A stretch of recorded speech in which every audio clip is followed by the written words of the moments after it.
The reason your mind won't settle may be the effort itself. Every technique, every attempt to force the calm, adding noise where you wanted silence. 2,500 years ago, a monk brought this exact experience to the Buddha. He'd gone to meditate alone in a mango grove, certain he was ready, and came back more scattered than when he left. The answer the Buddha gave him is in this video. By the end of these 10 stories, 3 things will be yours. Understanding why the harder you grip stillness, the further it retreats, and what happens when the grip releases. The sight of people who stopped trying and found in the stopping what years of effort couldn't reach. And a recognition that stillness was always already there, beneath the effort to reach it. Others may sense the third before you do. If you've ever lain awake trying to make your thoughts stop, these stories are yours. The teaching on meditation is not about becoming something other than you are. It is about ceasing the effort to escape what you already are. You'll hear a kitchen worker who couldn't read a single word reach what scholars spent lifetimes failing to find. A man his community had written off, sitting with a piece of cloth, arriving somewhere nobody expected. A prince swimming alone in an open ocean for 7 days because stopping wasn't something he could choose. Settle in wherever you are. Dim the light if you can. From every part of the world tonight, you are welcome here.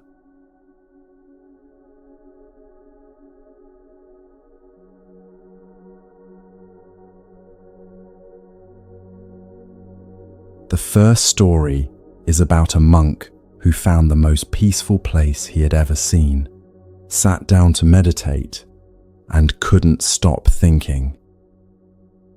His name was Meghiya, and he was the attendant of the Buddha, the one who walked beside him, carried his robe, kept the small details of the day in order. He had been doing this work for months, learning what he could not yet reach on his own just by being near it. He watched the older monks move through the day with a kind of peace he could not name. Present without being stiff, steady without any visible effort. He wanted that. He wanted it so much that the wanting had become its own kind of noise. And then one morning, walking back from the village with his alms bowl, he passed a mango grove by the river. The trees stood close together, their canopy so thick the light came through soft and green. The river ran along one edge, quiet and unhurried. There was a smell to it, cool and sweet, reaching you before you were close enough to know where it came from. Meghiya stood at the edge of that grove and felt something shift in his chest. This was the place. He was sure of it. Here, alone with the river and the trees, away from the noise of the camp, his mind would finally do what he had been trying to make it do for months. It would go still. He had tried to meditate before, many times, in many different places. His thoughts were always with him, arriving as reliably as he did. But standing at the edge of that grove, he let himself believe that perhaps what had been missing was simply the right place. Here, surely, was that place. He did not yet understand that the mind does not settle because the surroundings are peaceful. The mind settles because certain conditions have been met, and those conditions were not in the grove. He went to the Buddha and asked to spend the afternoon there. The Buddha said, "Wait a little. We are alone here, and I have no other attendant." Meghiya heard this. He waited. Then he asked again. The Buddha gave the same answer. The third time, Meghiya said something that seemed to him completely fair. "You yourself, Lord, have nothing more to do, but I still need to work on my mind, and the conditions there are beautiful." He was asking for permission to try harder. The Buddha looked at him and said, "Since you speak of working on your mind, I will not hold you back. Go, Meghiya." So he went. He found a good place to sit at the foot of a tree. He arranged his robe. He closed his eyes and waited for the grove to give him what it had seemed to promise from a distance. What came instead was his mind. First, the wanting. The ordinary kind. Small comforts he had not thought about in months arrived with a sharpness that felt almost like an insult. Food, warmth, a face he had not called to mind deliberately, but which appeared anyway, vivid and uninvited, in the middle of what was supposed to be an afternoon of practice. Then the anger, quieter than rage, the small resentments the mind keeps on file. A slight from last week, something said carelessly, a situation that had gone the wrong way. These did not arrive as memories he was replaying. They arrived as feelings, tight, sudden, like something that had been waiting a long time and had now decided to speak. And then something harder to name. The private unkindness a mind will show when no one is watching. Thoughts he would not have said aloud. The small cruelties that live quietly at the edge of an ordinary mind. He tried to stop them. He pushed each thought back as it came. He returned to the breath. He tried the word no. He told himself, "This is not what I came here to think." And each time he did this, the thought came back slightly larger than before. This is what the mango grove could not have told him. What you pay attention to grows. The mind moves toward what it is pointed at, even the things it is pointed at in order to push them away. The afternoon passed. The light shifted in the canopy above him. The river kept moving at the edge of the grove. And Meghiya sat in the most peaceful, most carefully chosen place he had ever found, and felt his mind louder, more scattered, and more desperate for relief than it had been in months. When he walked back, he told the Buddha everything. The wanting, the anger, the unkind thoughts, the way pushing had made each one stronger, the way the grove, beautiful as it was, had made everything louder, not quieter. The Buddha listened.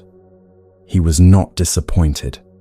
He received what Meghiya brought him the way he always received difficult things, with patience, and then with something useful. He said, "When the mind has not yet ripened, 5 things help it ripen." That word, unripe, is a kind word. It says, you are at a stage, not broken, not failing, just not yet ripe. A green fruit is not a bad fruit. It is a fruit that has not yet had what it needs.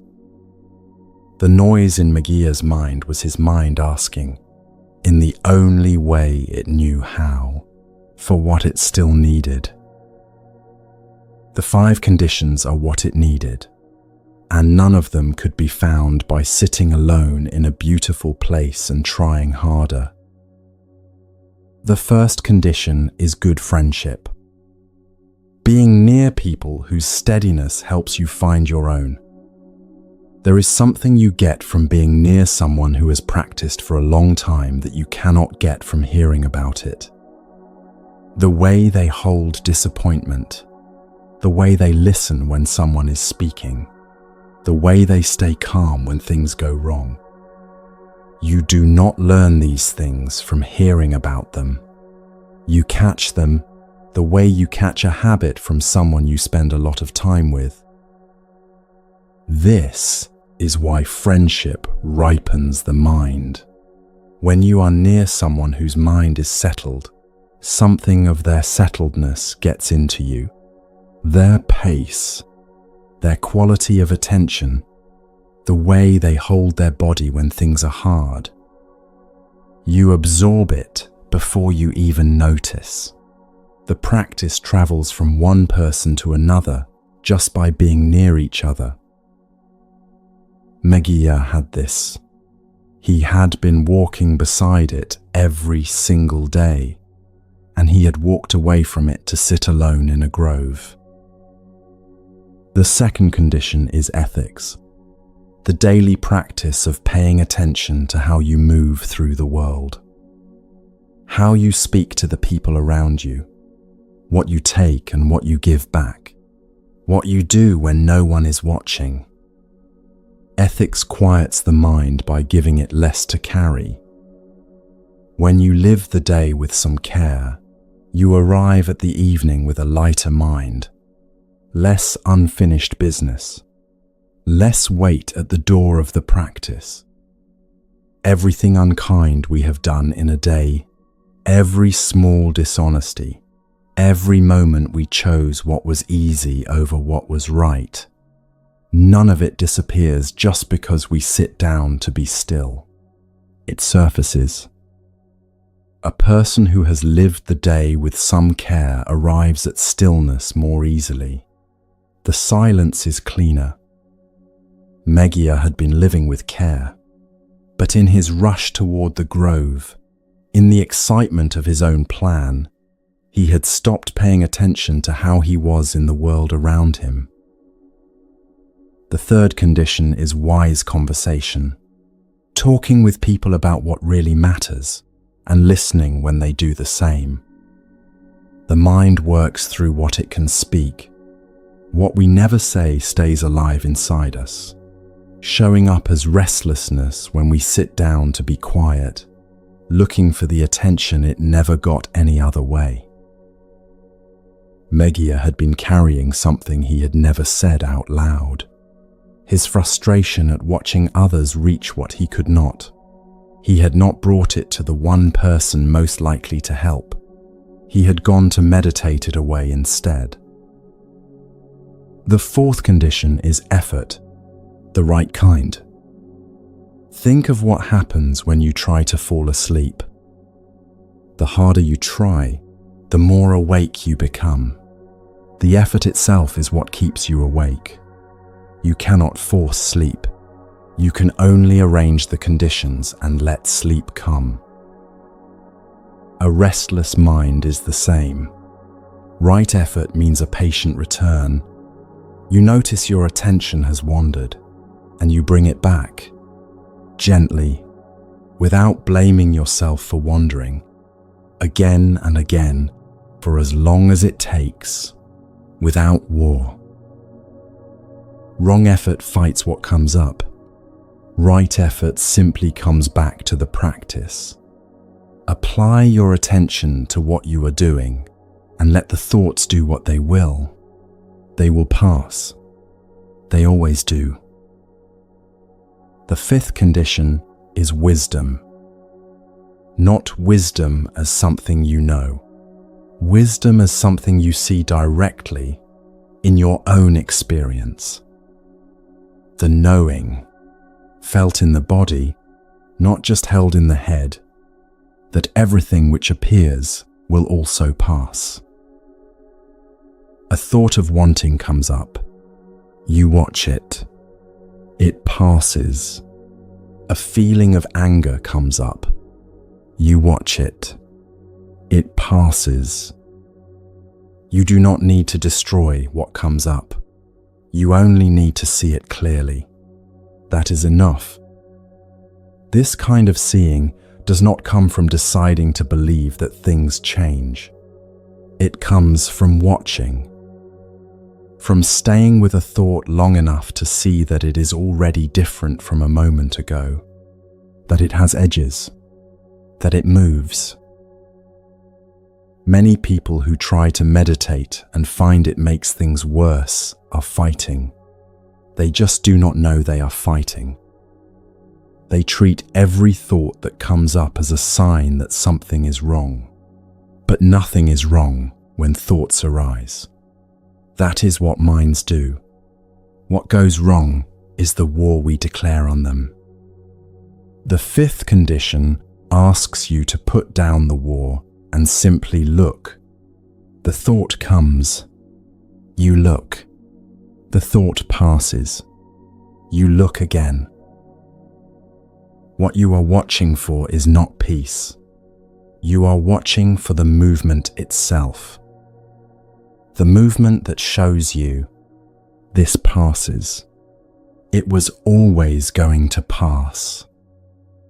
And the watching, done with enough patience, becomes its own kind of freedom.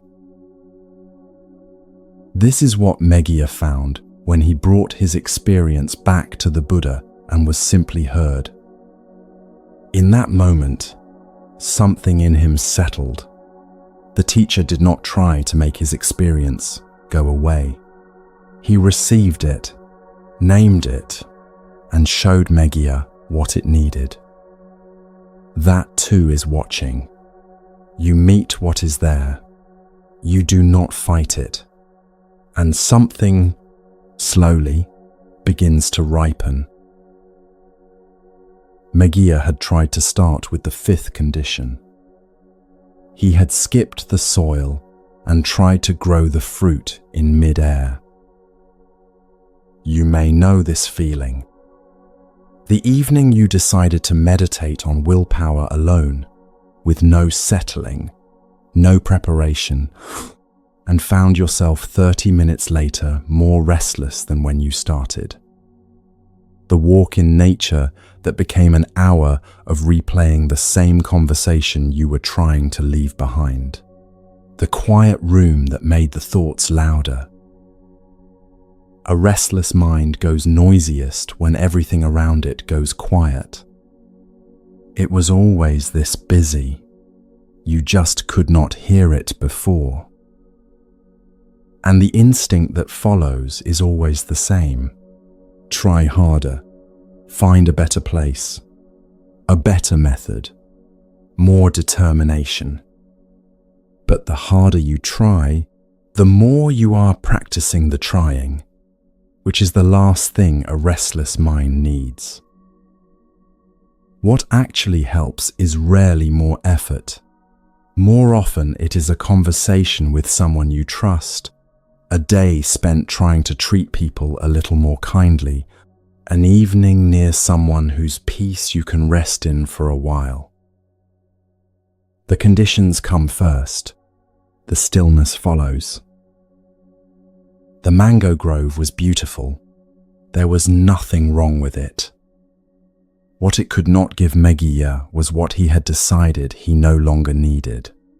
The steadiness of good friends, the lightness that comes from living carefully day by day, the conversations that let the mind put down what it is carrying before it sits down to be still. These are not preparation for the practice. They are the practice. The mind you bring is the mind you get. But the stories ahead ask a harder question. What happens when the conditions are not just missing, but taken? When someone else removes the ground from under you without warning, and the question becomes how to stay standing.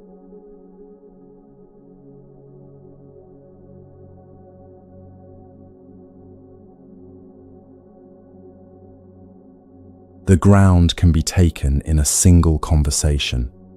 A door closes, a judgment is made, and everything you built is no longer available to you. This happened to a minister in an ancient kingdom. His name was Mahosadha, and in his time he was known as the wisest man in the kingdom of Mithila. The king he served, King Videha, had relied on him for years. Mahosadha had solved problems that no one else could solve. He had seen things others missed. He had kept the kingdom safe through situations that had seemed impossible to manage. And he had done all of this without making sure everyone knew it was him. When a problem was solved, he did not look for the credit. When the king needed truth instead of flattery, he gave truth. This kind of person is rare in any court, in any time. The other ministers of the court did not love him. They watched him receive the trust they had wanted for themselves. They watched the king turn to him first in times of trouble. And over time, the watching became something heavier and less clean. They began to find reasons to doubt him. Small reasons at first, then larger ones. Then they began to bring these reasons to the king. They spoke of loyalty in a tone that made it sound dangerous.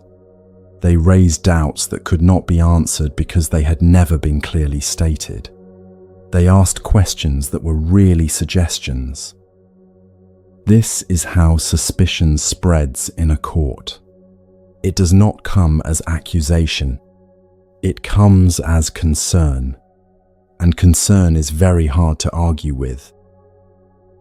King Videha listened. He was not a bad man, but he was a man who could be moved by what he heard, and the ministers knew this.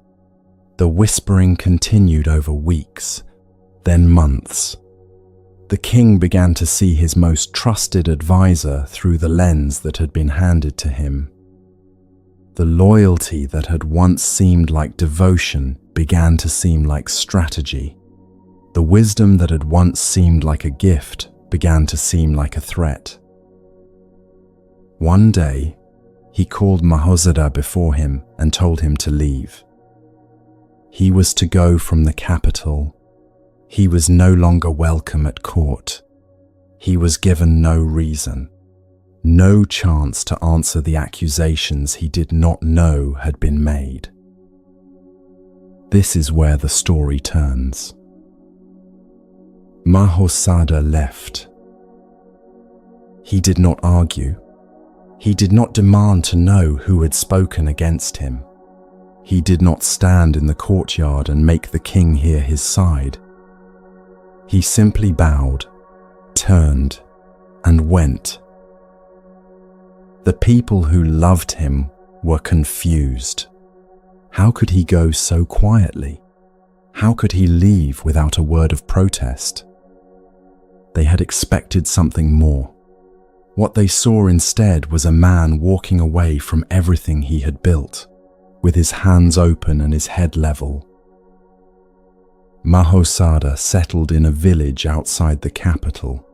He lived simply. He did not speak of what had happened. He did not plan his return. He simply lived and watched and stayed clear. That is a very small sentence for what it describes. To live quietly after being pushed out of everything you had worked for, to not replay the scene at court, to not rehearse the conversation you should have had, to not spend your nights building the case for your own innocence. This is not the natural thing to do. It is the practice thing. It requires a particular relationship with your own mind. Meanwhile, in the capital, something was moving that no one had seen. The king of a neighboring land had been watching Mithila for a long time. He had studied its patterns, its weak points, the gaps in its defenses. And now, with Mahosadha gone from the court, he saw his moment. He sent King Videha a grand invitation, a gesture of friendship, a visit between kings, a chance for peace between their two kingdoms. The king, flattered and trusting, accepted. Mahosadha heard about this in his village. He heard about it the way you hear things when you are still and paying attention and not spending your energy on old wounds. And he understood immediately what the king and his ministers could not see. It was a trap. The invitation was not friendship. It was a plan to capture or kill the king and take the kingdom. He did not wait to be asked. He did not think, "They sent me away, so this is not my problem." He moved. Quietly, from outside the capital, he began to work. He sent word to people he trusted. He gathered what he needed to know. He made arrangements that moved around the danger rather than through it. He made sure that when the king traveled, there was a way out that the enemy had not expected. He worked without being seen, without asking for anything in return, without anyone knowing his hand was in it. Think about that for a moment. He was saving the man who had sent him away. Not because he expected to be rewarded. He moved because the moment called for it, and his mind was clear enough to see the moment. The trap was set, and then, at the moment it should have closed, it did not. The ways out that Mahosadha had arranged held. The king returned safely to his kingdom. When it became clear what had happened, and whose hand had been in it, King Videha came to Mahosadha himself. He came with shame and with apology. He had believed the lies. He had sent away the one person who could see what others could not. He asked Mahosadha to return.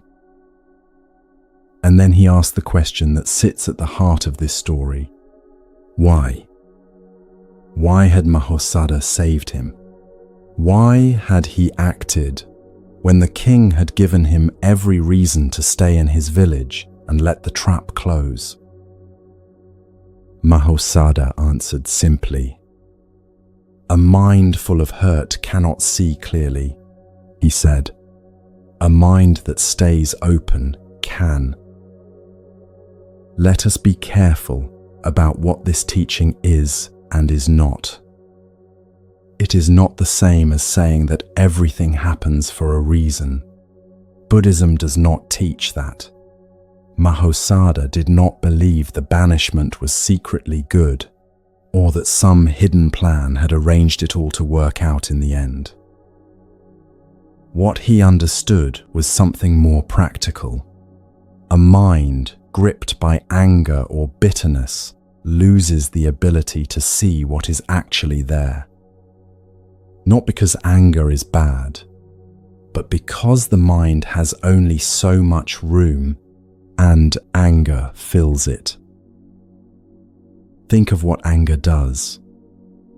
Not the loud, sudden kind, the quiet kind, the steady kind, the kind that comes from feeling treated unfairly, from being pushed out, from watching someone believe something false about you.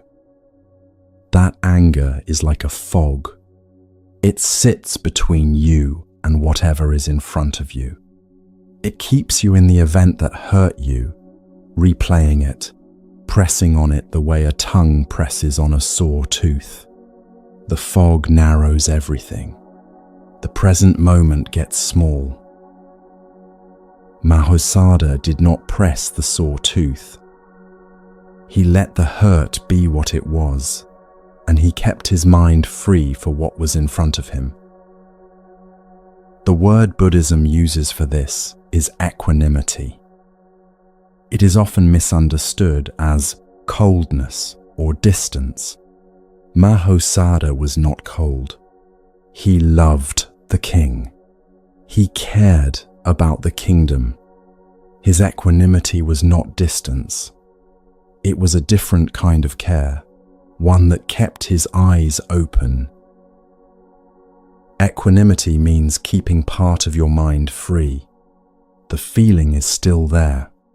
The hurt is real. You simply do not build your home inside it. The teaching Mahosadha gives us is not comfortable. It asks something that can feel deeply unfair when you are in the middle of a hurt. It asks you not to fill yourself with the story of what happened. When someone takes something from us, a job, a friendship, a position we worked for, the trust of someone we loved, the mind wants to hold on. It wants to go over the details, to make sure the injustice is fully felt and fully counted. There is nothing wrong with this. It is a very human thing. But a mind full of repeating the story of what happened loses its view of the present moment. It stops noticing what is moving around it. It misses things. What would Mahosadha have seen if he had spent those months in bitterness? Less. Much less. He would have been watching his own wound instead of watching the world. He would have missed the invitation. He would have missed the pattern. He would have missed the moment to act. You may have lived something like this. A painful event that at the time felt like a closing, like a narrowing of everything that had been possible, and which only later, much later, began to show a different shape. This is not because the world had a plan for you. It is because the conditions of your life kept moving. They kept changing. And when you were no longer pressed against the moment that had hurt you, you could begin to see the fuller picture. The early Buddhist teachers used a simple image for this. Look at a river. It looks the same from the bank. Always there, always moving in the same direction. But not a single drop of water that was there a moment ago is still there now. The river is made entirely of water that is passing through. Our life is the same. The situation that feels permanent is made of conditions that are passing through. The conditions are always moving. Nothing stays the way it is. The moment that felt like an ending was itself a condition arising. And like all conditions, it was already, at the moment it arrived, beginning to change. Mahosadha could not have known when he left the capital that he would save the king. He did not plan it. He did not wait for it. He simply kept his mind clear, and when the moment arrived, he was clean enough to see it. The mind that is still available, that has not been used up by grievance, can respond when something is needed. This is what equanimity is for, not comfort, availability. What Mahosadha did with his anger was this. He let it be there, and he did not build a house in it. But the next story is about something harder still. What happens when there is no ally, no way back, no ground to stand on, and you are completely alone? When no one is coming, and the only question left is whether you keep going anyway.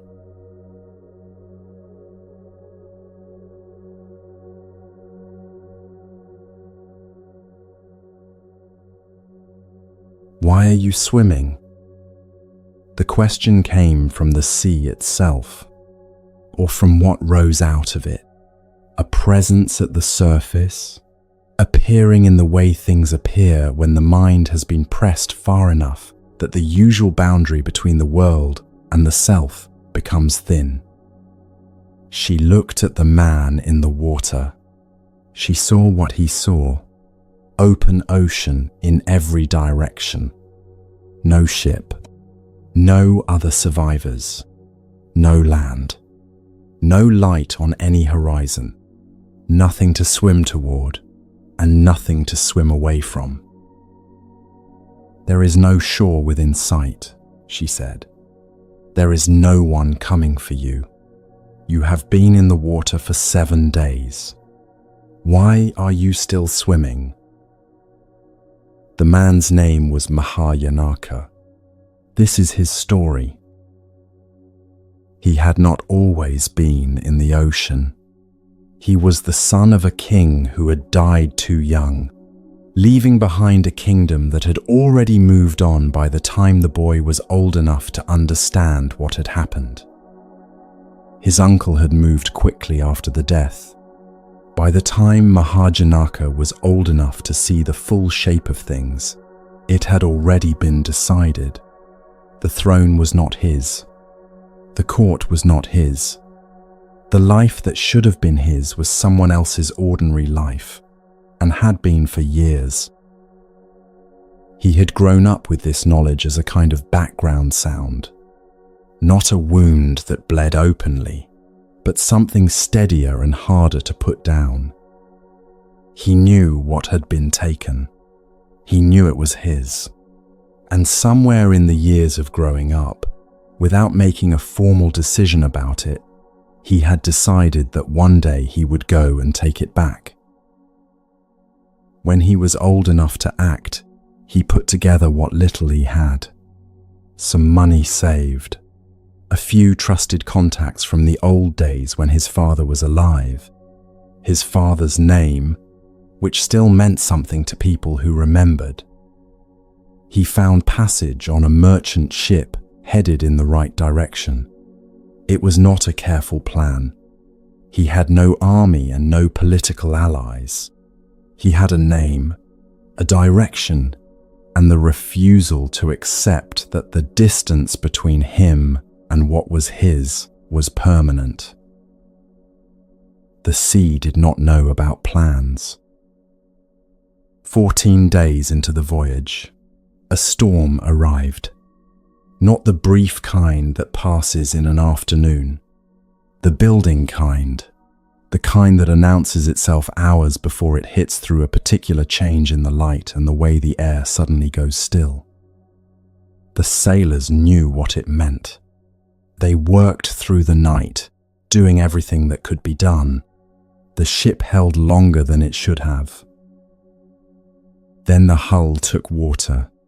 The mast came down. In the space of a few hours, the ship stopped being a ship and became a collection of broken things in the dark water. Everyone on board went into the ocean. The first night in the water is something no set of words fully carries. There is the cold. Not exactly cold, but a kind of pressure that comes at the body from every direction and does not stop. There is the dark, which removes all the usual reference points.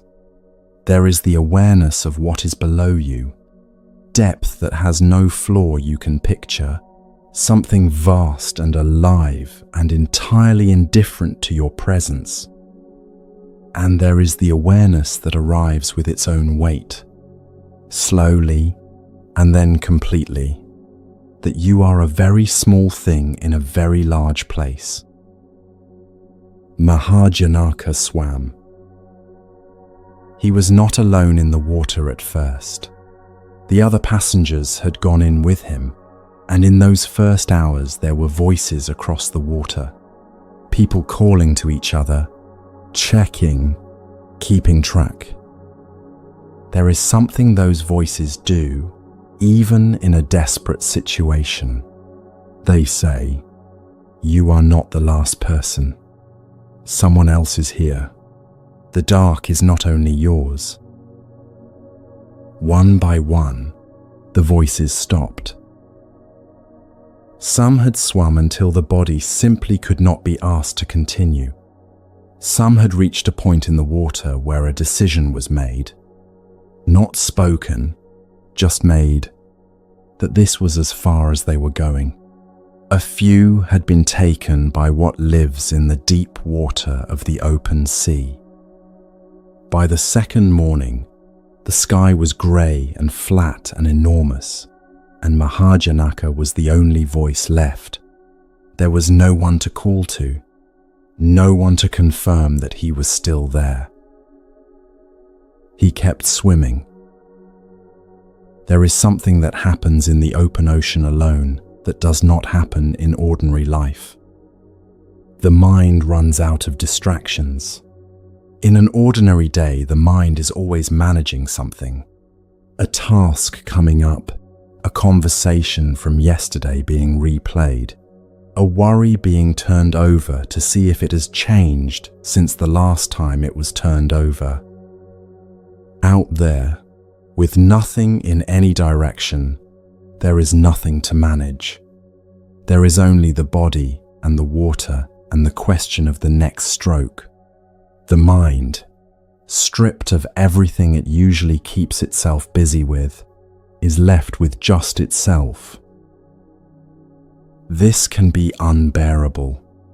Mahosadha swam through it.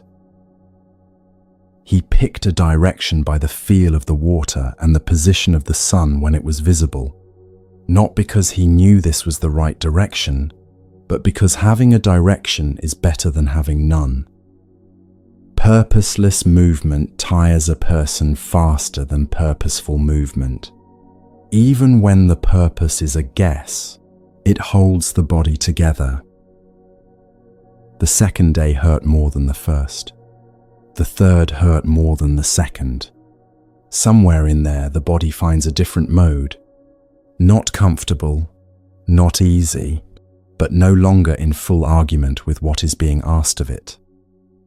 A kind of grim cooperation between the will and the muscles. Just continue. Just the next stroke and the breath after it and the stroke after that. There was nothing to celebrate in these days and nothing to be ashamed of. Each day was just the continuation of the last one. The same water, the same horizon with nothing on it.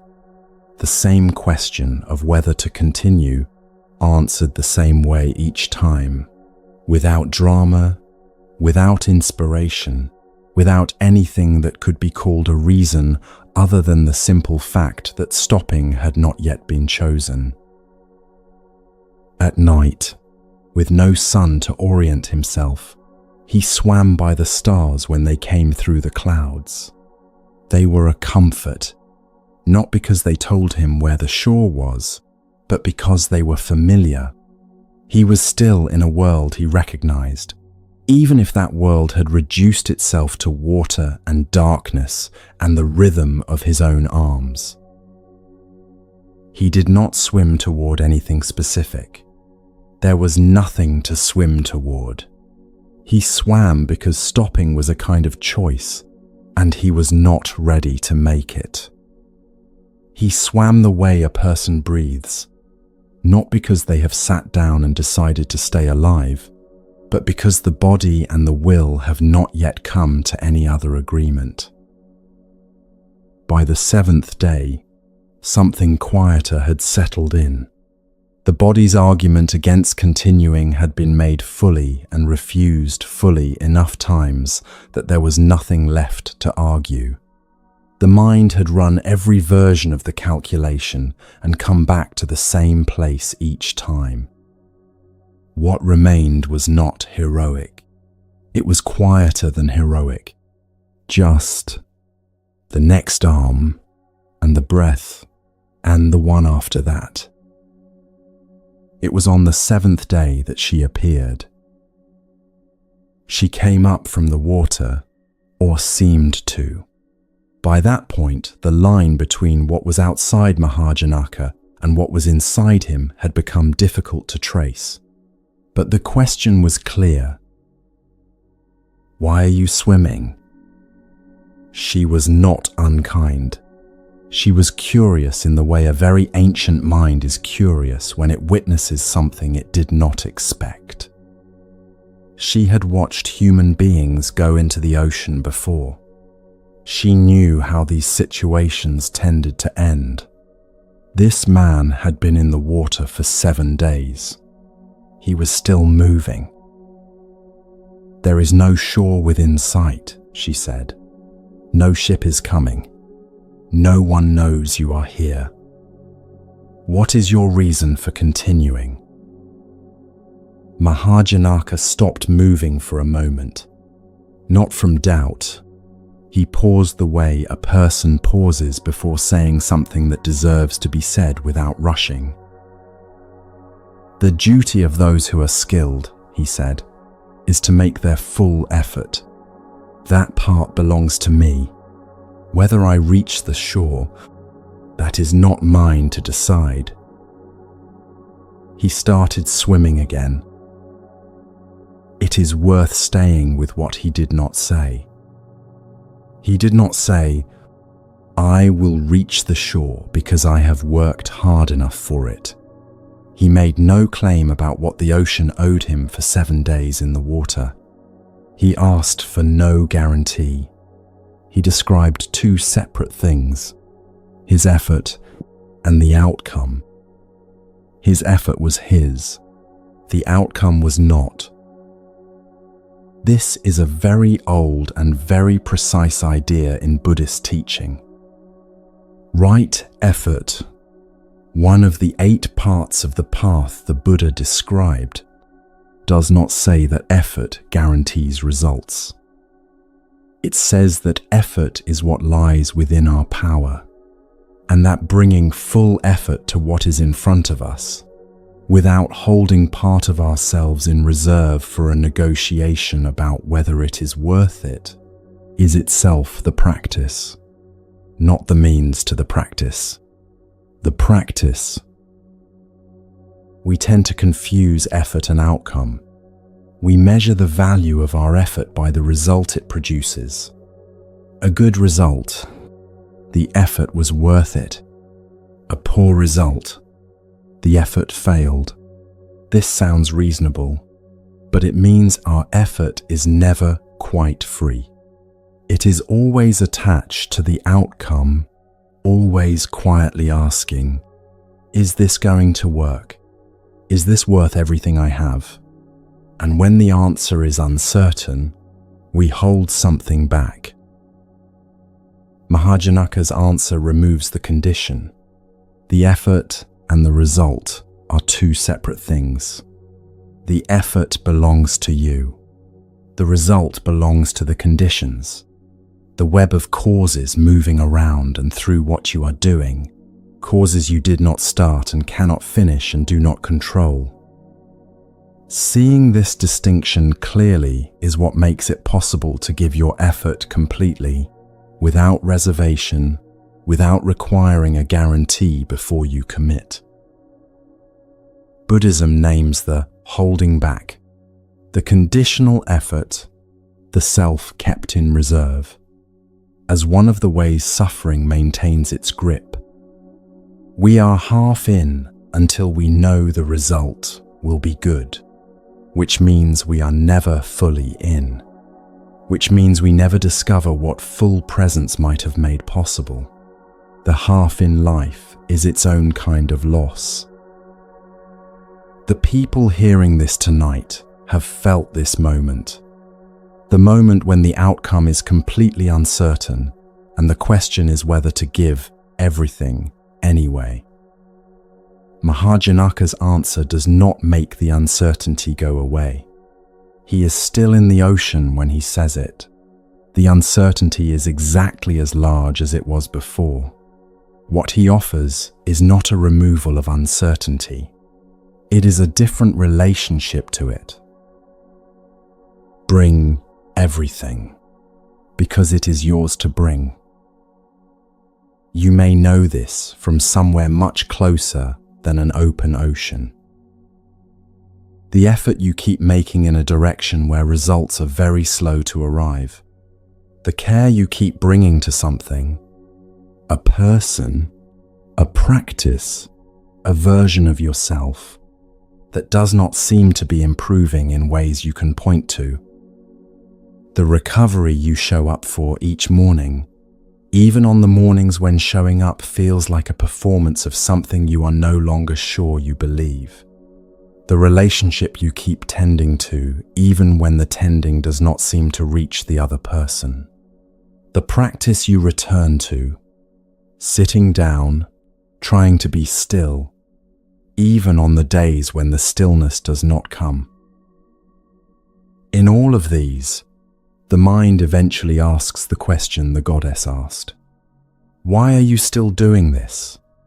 There is no shore in sight. Nothing is changing. No one is coming to tell you that you are on the right track. What is the point of continuing? The answer Mahosadha gives is not the answer on a motivational poster. It does not promise the shore is there, just past where you can see. It says something more honest and more durable. The success is not yours to guarantee. The shore will be where it is. Your effort is yours, and the complete giving of that effort, without holding back, without making it conditional on visible progress, is itself the whole thing. Think about the cost of conditional effort. The part of yourself held in reserve, not yet committed, waiting to see whether this is going to work before you give everything. That reserved part takes energy to hold. It is always calculating, always watching for results, always ready to say, "See, it wasn't worth the full effort." That holding back is its own kind of suffering, the suffering of a person who was never quite all the way in. When you release the outcome as the condition for your effort, something loosens. The weight of what you cannot control becomes lighter because you stop trying to carry it. You are no longer trying to force a result into being. You are doing what is yours to do, as fully as you are able, and allowing the conditions to produce what they will produce. You are released from a responsibility that was never actually yours. The shore will be where it is. Your swimming is yours. These are two different things, and seeing them clearly as two different things is itself a kind of rest. Effort without attachment to outcome is not the same as not caring about the outcome. It is caring so completely about what you can actually do that the outcome stops being the measure of whether the effort was worth it. She brought him to shore. The sea goddess, having heard his answer, carried him across the remaining distance. He arrived on the coast of a country where a king had just died and left no heir. The people there saw a man coming out of the water, lean, salt-covered, 7 days in the ocean, and completely steady, and something in how he carried himself told them that what they had been waiting for had arrived. Mahosadha became their king.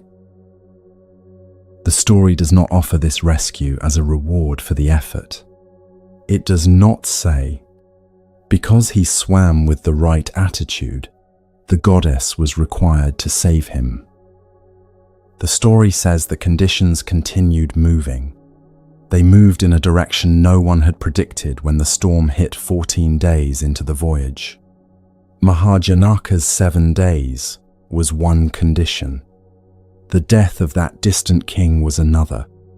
Their meeting, the man walking out of the sea and the kingdom that needed someone to walk in, no one planned it.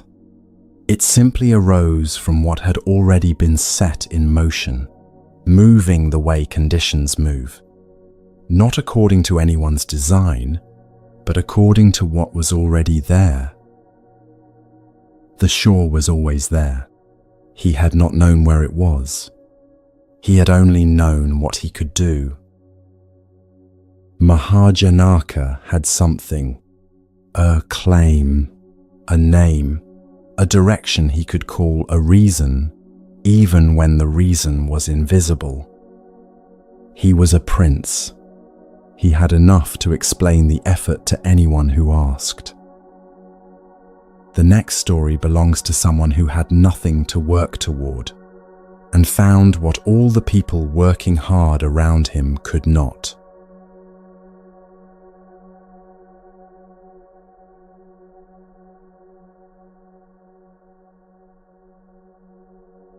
There is a verse that appeared on a monastery wall in China more than 1,000 years ago. A senior monk had written it in the night, carefully, and placed it where the master and the other monks would see it in the morning. The body is a Bodhi tree. The mind is like a bright mirror. Always keep it clean. Do not let the dust settle. The master read it. The monks read it. They agreed it showed understanding. It was copied, recited, praised throughout the monastery. Meanwhile, in the kitchen at the back, a man who could not read a single character was pounding rice. His name was Huineng. The verse had been written by Sheng Shu, the head monk, the most learned person in the monastery, the one who had given the most years to study.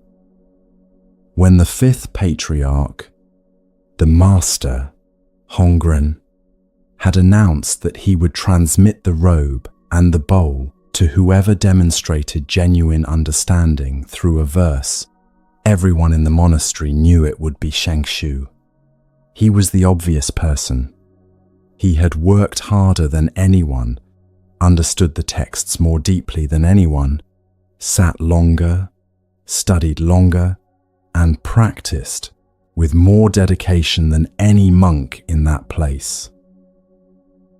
His verse describes something real.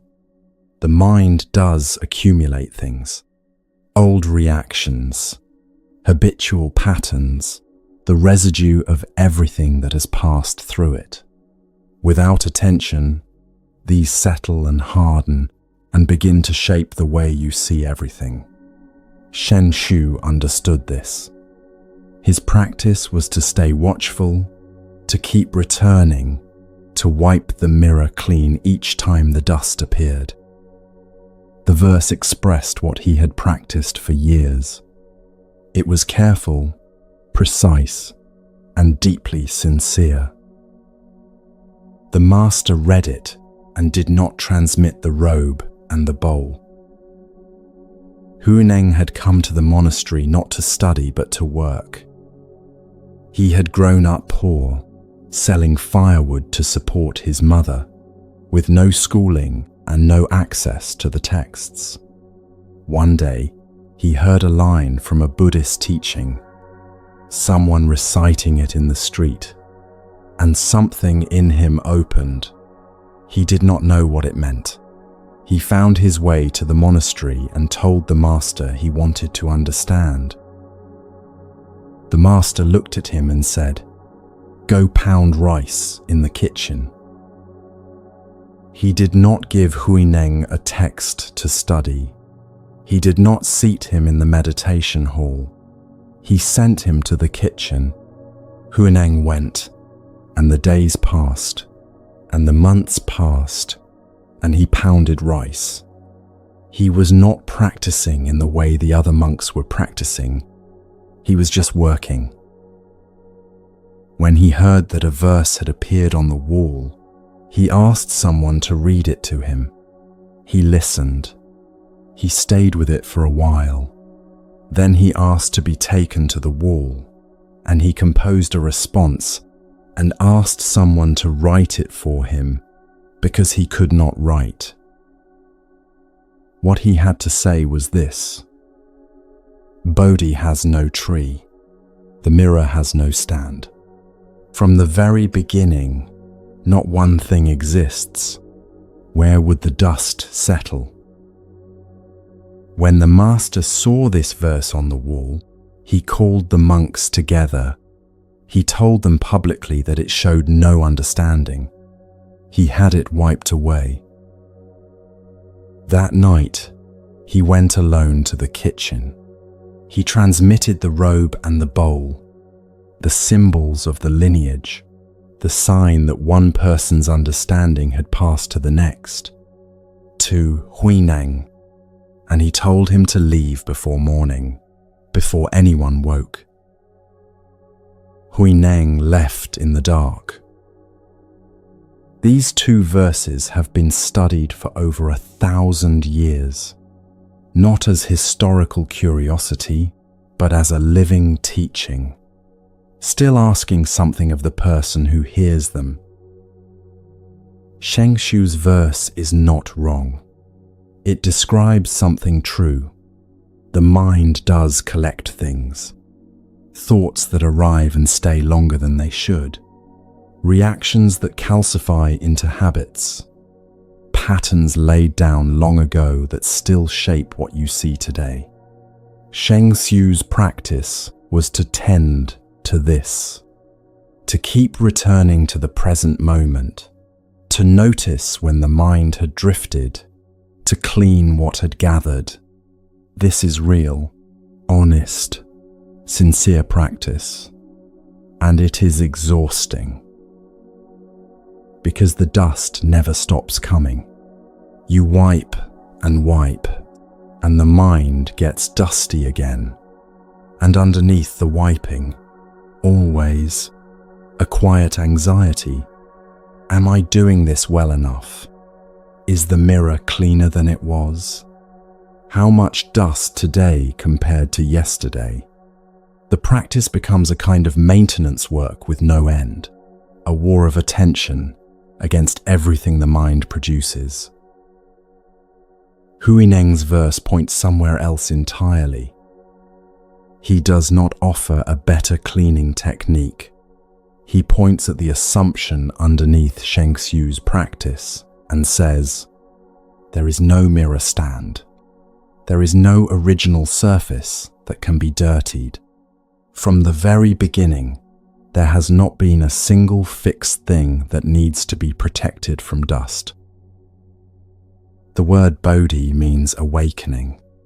The Bodhi tree is the symbol of the place where the Buddha sat when understanding arrived. Huineng says, awakening has no particular location. It is not the product of a specific posture, a specific method, a specific set of conditions. It is not something produced at all. It is the nature of the mind before anything is produced. The mirror has no stand. The mind is not a possession you carry around and maintain. It is more like the sky. The sky does not collect dust. Clouds pass through. The sky does not become cloudy. It remains sky, before the clouds and during the clouds and after the clouds have moved on. From the very beginning, not one thing exists. This is not nihilism. It is not saying nothing matters. It is pointing to something in early Chan Buddhism, what later became Zen, that the Buddha's own teaching on the nature of mind already contained. The essential nature of the mind cannot be stained. Thoughts arise and pass. Reactions come and go. But underneath the arising and the passing, there is something that the dust cannot reach. It has never been in danger of being dirtied. It was never in need of cleaning. Where would the dust settle? Think about how much mental energy goes into what Shengshu's verse describes. The monitoring of your own mind, the watching for wrong thoughts, the noticing that you have just been angry or jealous or afraid, and the effort that follows to clear it away and return to some cleaner state. The measuring. Am I more peaceful than last month? Is the mirror cleaner? How did today's sit go compared to yesterday's? Most people who have tried to meditate know this experience. The self-monitoring, the quiet judgment that runs alongside the practice, assessing how well the practice is going, the exhausting loop of trying to have the right internal state and then feeling bad about not having it. The sense that if you could just get the mirror clean enough, if you could just sit still enough, if you could just let go enough, something would finally arrive. Hu Neng, pounding rice in the kitchen, was not doing any of this. He was not monitoring his mental state. He was not trying to achieve clarity. He was pounding rice because that was the work in front of him. His hands knew what to do. His mind was not divided between the task and the evaluation of the task. Just the weight of the pestle, the grain beneath it, the sound of the work. Nothing else was happening. And in that nothing else happening, what had always been there was simply present. Complete presence in ordinary work is not a lesser form of practice. It is what practice points toward. You may have touched this without knowing it had a name. A moment when the watching and the effort and the self-assessment all simply stopped. Not through discipline, through something else, through being so fully in what was happening. Washing a dish, walking to a car, listening to rain on a window, that the monitor went quiet, not because you made it quiet, because the moment was too complete to leave room for anything else. In those moments, the dust did not accumulate. The mirror was not dirty. There was nothing to clean because the cleaning mind was not running. And what was there instead was not a special state. It was just this moment, this task, this breath, this sound, ordinary and completely sufficient. This is what Hunang was living in the kitchen, not as a concept he understood, as what was actually present when he worked. When the fifth patriarch looked at Shengshu's verse, he saw someone who understood the teaching and was practicing it sincerely. When he looked at Hunang's verse, he saw someone already living what the teaching was pointing toward. These are different things. Knowing about the path and being on the path are different things. Hunang had not studied the path. He had been on it, in the kitchen, without knowing it had a name.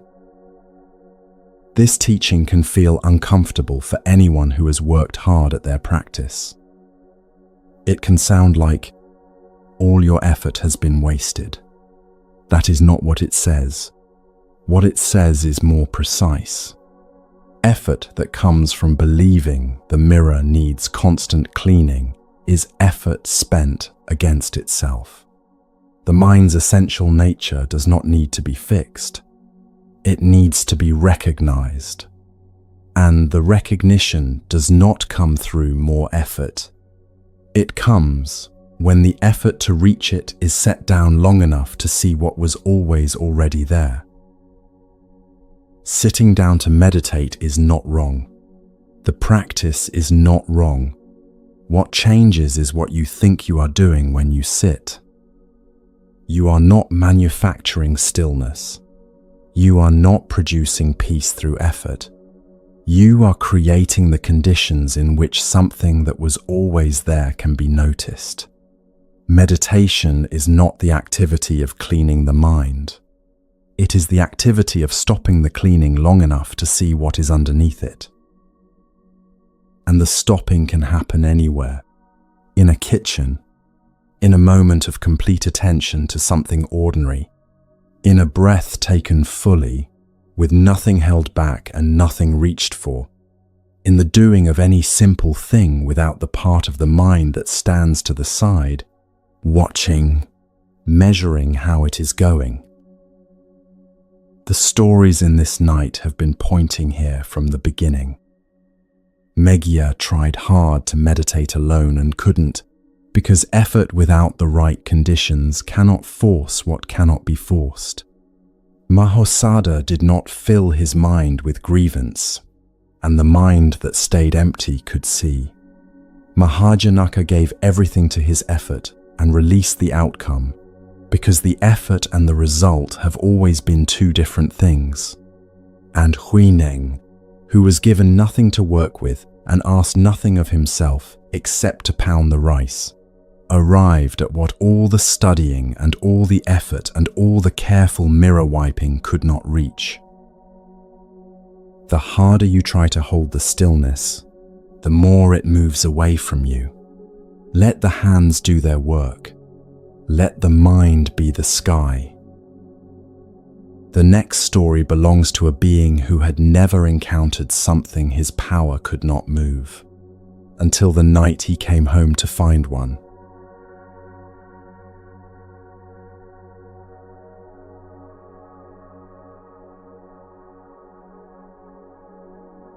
He came home expecting his dwelling to be empty.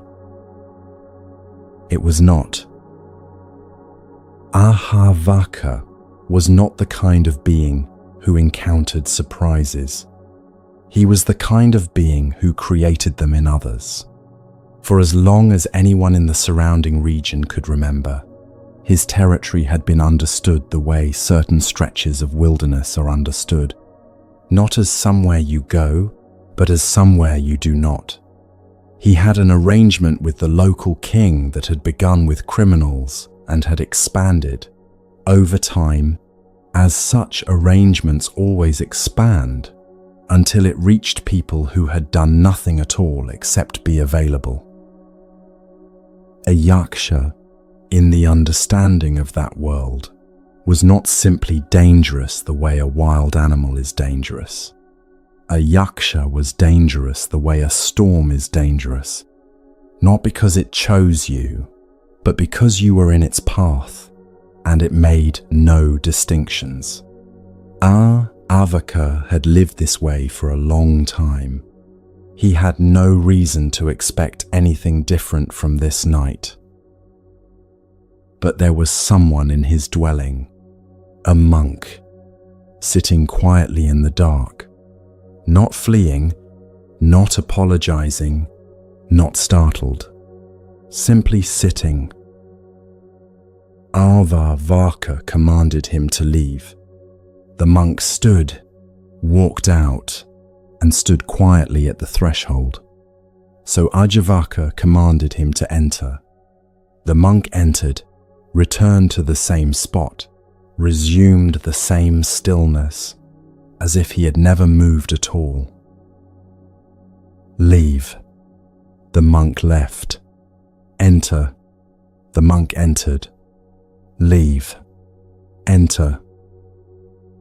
3 times, the monk complied without complaint or resistance, without any expression of what was asked costing him anything at all. Each time he returned, the stillness returned with him, unchanged, uninterrupted, as if the commands had passed through something that simply could not be disturbed. On the fourth command, "Go out, monk," the monk said quietly, "No, I will not go out. Do what you must do." There was no defiance in the voice, no provocation, just a plain statement, the way someone states a fact about the weather. And in that plainness, Ahavaka encountered for the first time something his power had no answer for, a presence that would not be moved and was not even trying not to be moved. It simply had no interest in being moved. There was nothing in it that force could find purchase on. He reached for what he had. His greatest weapon was a disc of iron whose reputation had traveled through every region within reach of his name. He sent it across the space between them with full force. It arrived at the feet of the seated monk as gently as a leaf finding the ground. He released a storm, not weather, but a storm of his making, the kind that strips bark from trees and drives grit through skin. It moved through the air and parted around the seated figure as if the stillness itself were redirecting it. The monk's robe did not stir. He sent floods of darkness, walls of fire, the most terrible forces he had ever summoned. Each one arrived, encountered the stillness, and lost its force. Not because the stillness blocked anything, because it did not resist. Force requires something to push against to do its damage. There was nothing here to push against. Ahavaka's greatest weapons crossed the space between them and arrived as nothing at all. He kept sending what he had because he had no other plan. This was what he had always done. Maximum force until the thing in front of him broke or fled. Every being he had ever encountered had either broken or fled. He had never once considered that a third possibility existed. The night moved forward. The attacks continued. The stillness did not change. And something began to shift inside Ahavaka, not in his power, which was real and remained, but in his certainty. He had always known, somewhere below thought, that the world was something he could control if he brought enough force to bear on it. That knowing was unwinding now, quietly, in the dark, without any announcement. The ground he had always stood on was becoming less solid under him. By the time the first light reached the edges of the sky, he had exhausted himself completely. Not his power, his certainty. He sat down, which he had not intended to do. He sat because he was tired in a way he had never been tired before. The tiredness that comes when you have tried everything you know how to try and discovered that none of it reached the thing you were trying to reach. In that tiredness, something surfaced that had been waiting below all the force for a very long time. A question. He asked it the way a person asks when they actually want to know. What is the best wealth a person can have? What brings true happiness? What is the sweetest thing a human being can taste? How does one live well? The monk answered him, faith is the best wealth. Wisdom brings the deepest happiness. Truth is the sweetest taste. A life lived with clarity and virtue is the life lived best. Ahavaka recognized the answers as true, not because they confirmed what he already believed, because they reached beneath what he believed, to something older and quieter inside him. He had been attacking truth all night.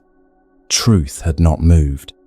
And now it was answering his real question, as if the whole long night had simply been a preparation for this moment, as if this was always where they were going to arrive. "Had I left on my journey tonight and not returned," he said, "I would have missed this. I would have gone on as I was, for a long time, and suffered for it." He had been about to depart when he came home to find the monk. The entire night had been, without him knowing it, the one interruption that changed the direction of his life. At dawn, the most feared being in the region became something the fear had been covering all along. The path opened the moment the effort stopped. What this long night holds for you is something specific.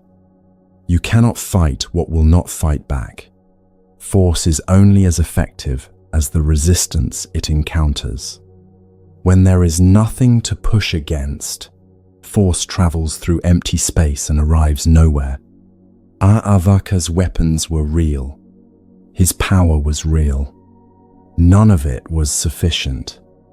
Not because the monk was stronger, but because the monk had nothing in him that force could reach.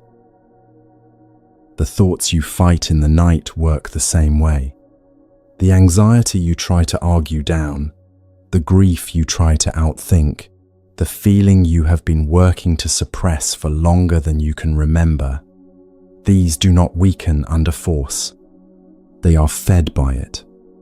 The harder you come at them, the more energy enters the space they occupy. They grow in proportion to the resistance they meet. The fight is what keeps them large. This is not a teaching about giving up. Ahavaka did not give up. He exhausted his approach, which is different. Giving up is stopping because you have decided the cause is lost.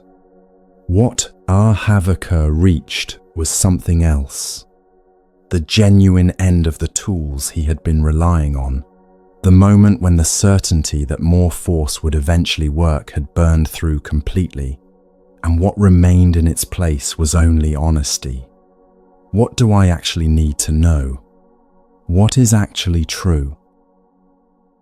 That question is available to you right now. You do not have to wait until dawn. You do not have to exhaust every weapon first. But if you have already done that, if you are already sitting in the tiredness on the other side of all the effort, then you are in exactly the right place. Not a place of failure, a place of readiness. The place where the question you have been avoiding becomes the one you are finally capable of sitting with. The Buddha waited through the whole night without resistance because he understood something Ahavaka did not yet know. The weapons would exhaust themselves. There was nothing to add to that process. Stillness was not a strategy he was deploying. It was simply what was present when there was nothing to prove and nothing to defend. And in the presence of that kind of stillness, force eventually sits down. Force eventually asks a real question. Force eventually discovers that what it has been searching for was never going to be found through force at all. The weapons are on the ground. The storm has passed. The stillness that could not be destroyed is still here, as it has been here all along. And in the quiet that remains, there is a question already rising from somewhere below all the effort. Let it come. The next story belongs to a king whose struggle was smaller and closer to home. Not a demon with iron weapons, but a bowl at the table and a verse he was asked to hold before the first bite.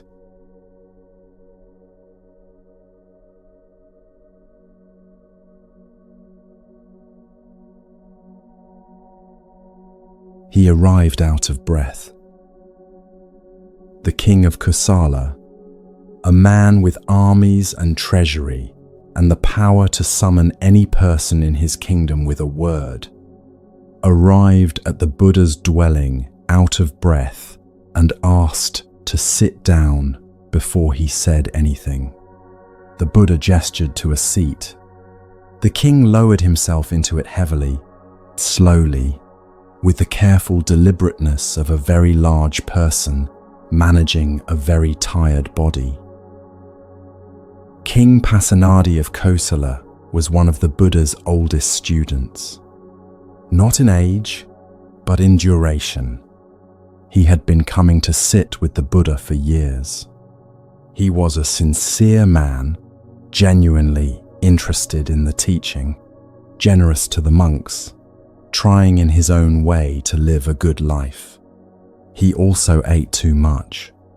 He had always eaten too much. And with time, the eating had made everything harder. Movement, sleep, thinking clearly, feeling well in his own body. The difficulty with a habit like this is rarely that you do not know it is a problem. The king knew. He had known for years. He had tried, in the way people try, to eat less. He had told himself he would eat less at the next meal. He had asked his cooks to prepare smaller portions.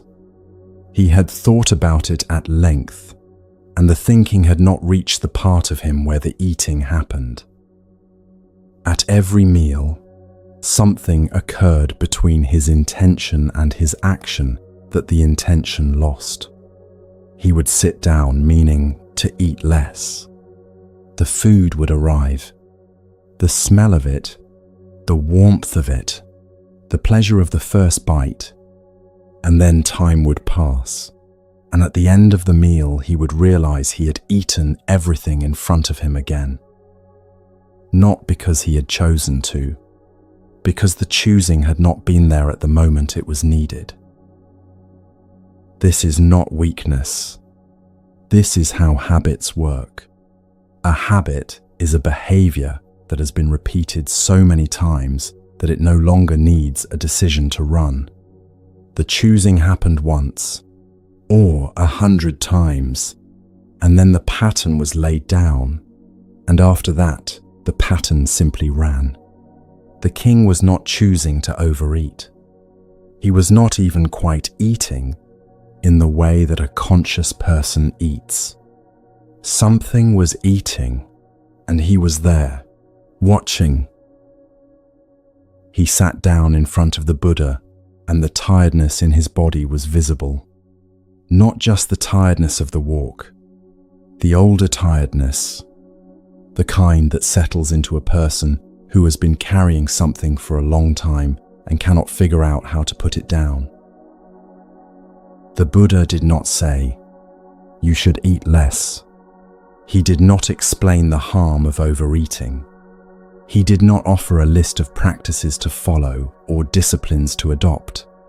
He did not speak about willpower or character or what a man in the king's position ought to be able to manage. He offered the king a verse. When a person is always mindful, knows moderation in eating, all their sufferings are diminished. Aging comes slowly. 4 lines. The kind of verse that sounds simple enough that a person might feel they had already understood it. Then the Buddha gave one specific instruction. Have someone recite this verse to you at every meal, he said, before you eat, every time. The king went home and did it. He found a young man to recite the verse, and at every meal, before the first bite, before the food was even touched, the 4 lines were read aloud. Then the meal began. At first, nothing changed except that there were 4 lines before the meal started. The king ate the same way. The food arrived, The verse was recited. The food disappeared. He did not feel more restrained. The verse was just a verse. But something was moving underneath the noticing. Slowly, over days and then weeks. Something in the practice of hearing those words before eating was introducing a small gap into a process that had never had one. A breath, a pause, a moment that existed between sitting down and reaching for the food. The verse was not changing the king's appetite. It was doing something more precise. It was inserting a moment of awareness into a process that had previously had none. Think about how small that sounds. 4 lines of verse before a meal. A few seconds of attention. And yet those few seconds were what years of intention had not provided.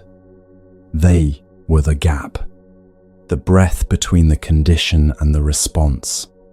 Early Buddhist teaching on mindfulness points exactly to this.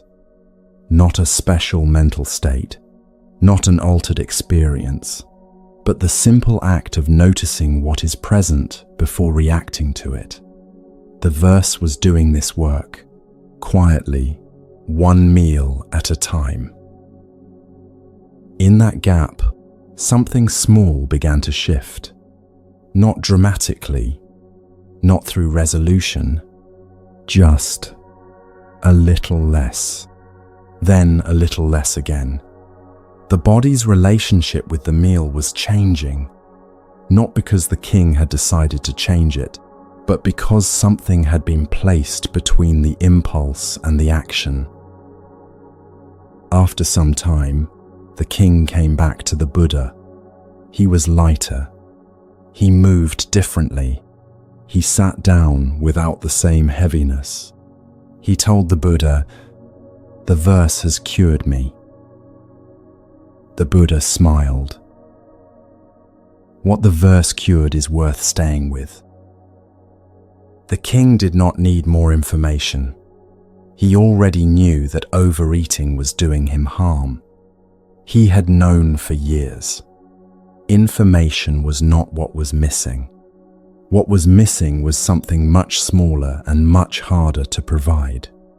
A gap, a space, a small interruption between the moment the food appeared and the moment the eating began. Without that gap, the behavior was automatic. It ran below the level of choosing.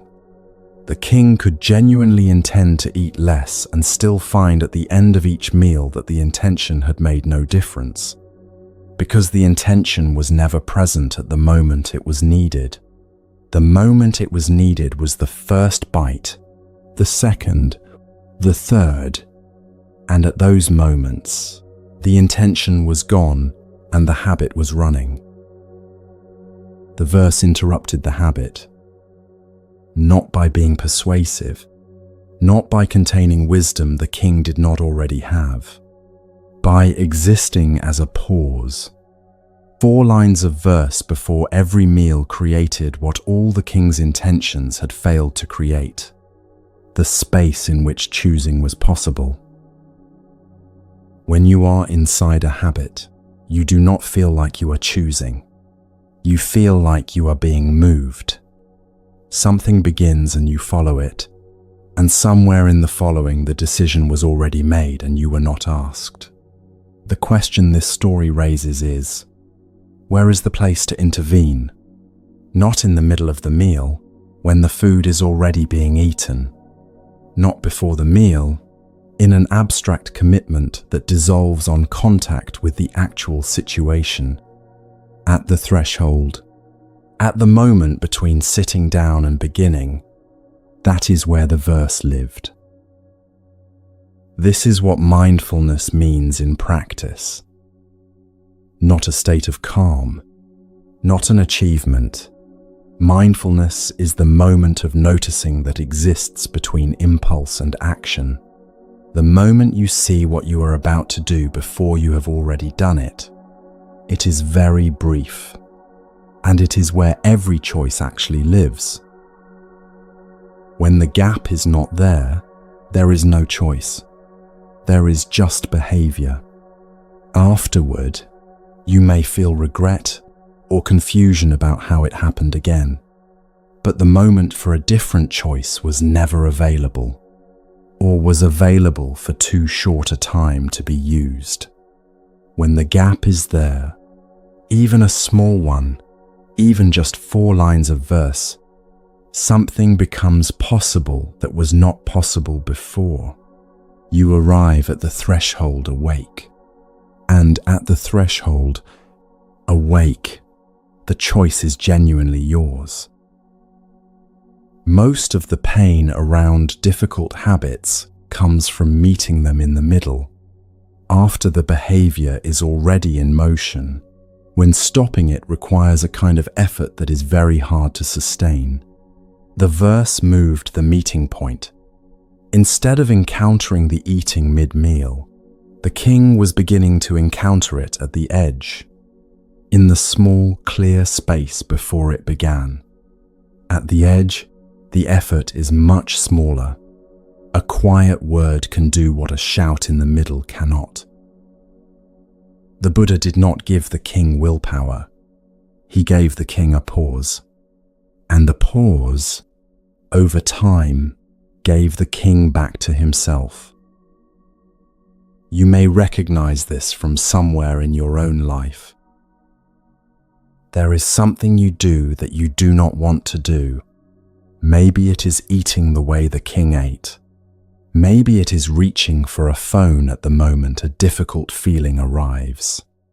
Maybe it is the sharp word that comes out before you have chosen it in a conversation that mattered. Maybe it is the way the first hour of the morning goes before you have decided how you want it to go. The drink, the scroll, the avoidance of something that has been waiting for your attention. You know it is happening. You have known for a while, and knowing has not been enough to stop it. The problem is not that you lack information. The problem is that at the moment the behavior begins, you are not there. The habit is running, and you arrive a few seconds later and find it already in motion. The moment that needed your presence came and went while your presence was somewhere else. This is the ordinary experience of anyone who has tried to change something through willpower alone. The willpower arrives after the fact. Standing in the kitchen looking at the empty plate, wondering how that happened. Or picking up the phone 3 minutes into a scroll, remembering you had decided not to do this. The decision was real. The desire to change was real. But the decision and the desire were not at the threshold when the threshold arrived. What would it mean to have a verse? Not the words specifically, but something, anything, that creates a pause before the behavior begins. A single breath taken consciously before the phone is picked up. One moment of stillness before the conversation that always goes the same way. A pause, just long enough to notice what you are about to do and feel whether it is what you want to choose. The pause is not a discipline. It is not willpower. It is just returning to yourself for long enough to be present at the moment a choice is being made. The choice may still go the same way. Sometimes it does, but it goes there as a choice, not as a habit running without a driver. This is what the Buddha gave the king, wrapped in 4 lines. Not a cure for appetite, a moment of presence, and the moment of presence was enough. The teaching is not about food. It is about the 100 small thresholds in any ordinary day. The moments in which a habit is either noticed or not noticed, chosen or merely repeated. The practice does not live in a special state or after years of preparation. It lives at the table, before the first bite, in the few seconds that bring you back to where you are. Every day has a table. Every day has a threshold where a habit is waiting to run. The verse does not need to be 4 lines. It just needs to be enough to bring you there awake. The next story belongs to someone for whom even one verse was too many. A monk who could not memorize a single line no matter how many months he tried. His own brother had him removed from the monastery. He sat outside the gate in the dust and wept, and the Buddha came to him there, not with a teaching, not with explanation, but with a piece of white cloth and an instruction so small it seemed like nothing at all.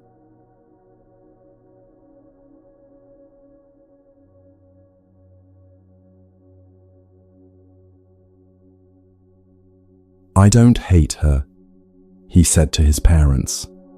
"I want to go." They pressed him. They asked what she had done wrong, what had upset him, what he needed from her that she wasn't providing. He couldn't say. He had no grievance to name, no injury to report, no behavior that had crossed a line. He said she was good. He said she was kind. He said he simply could not stay, and so he left. This was her first marriage.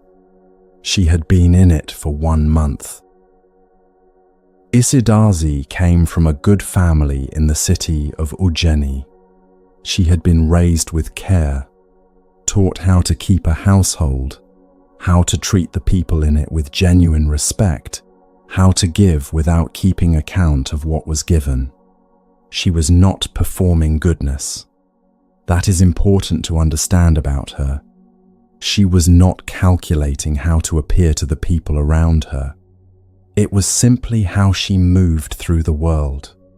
Her father had chosen a worthy husband, a man from a respected family, and on the day of the wedding he felt he had done right by his daughter.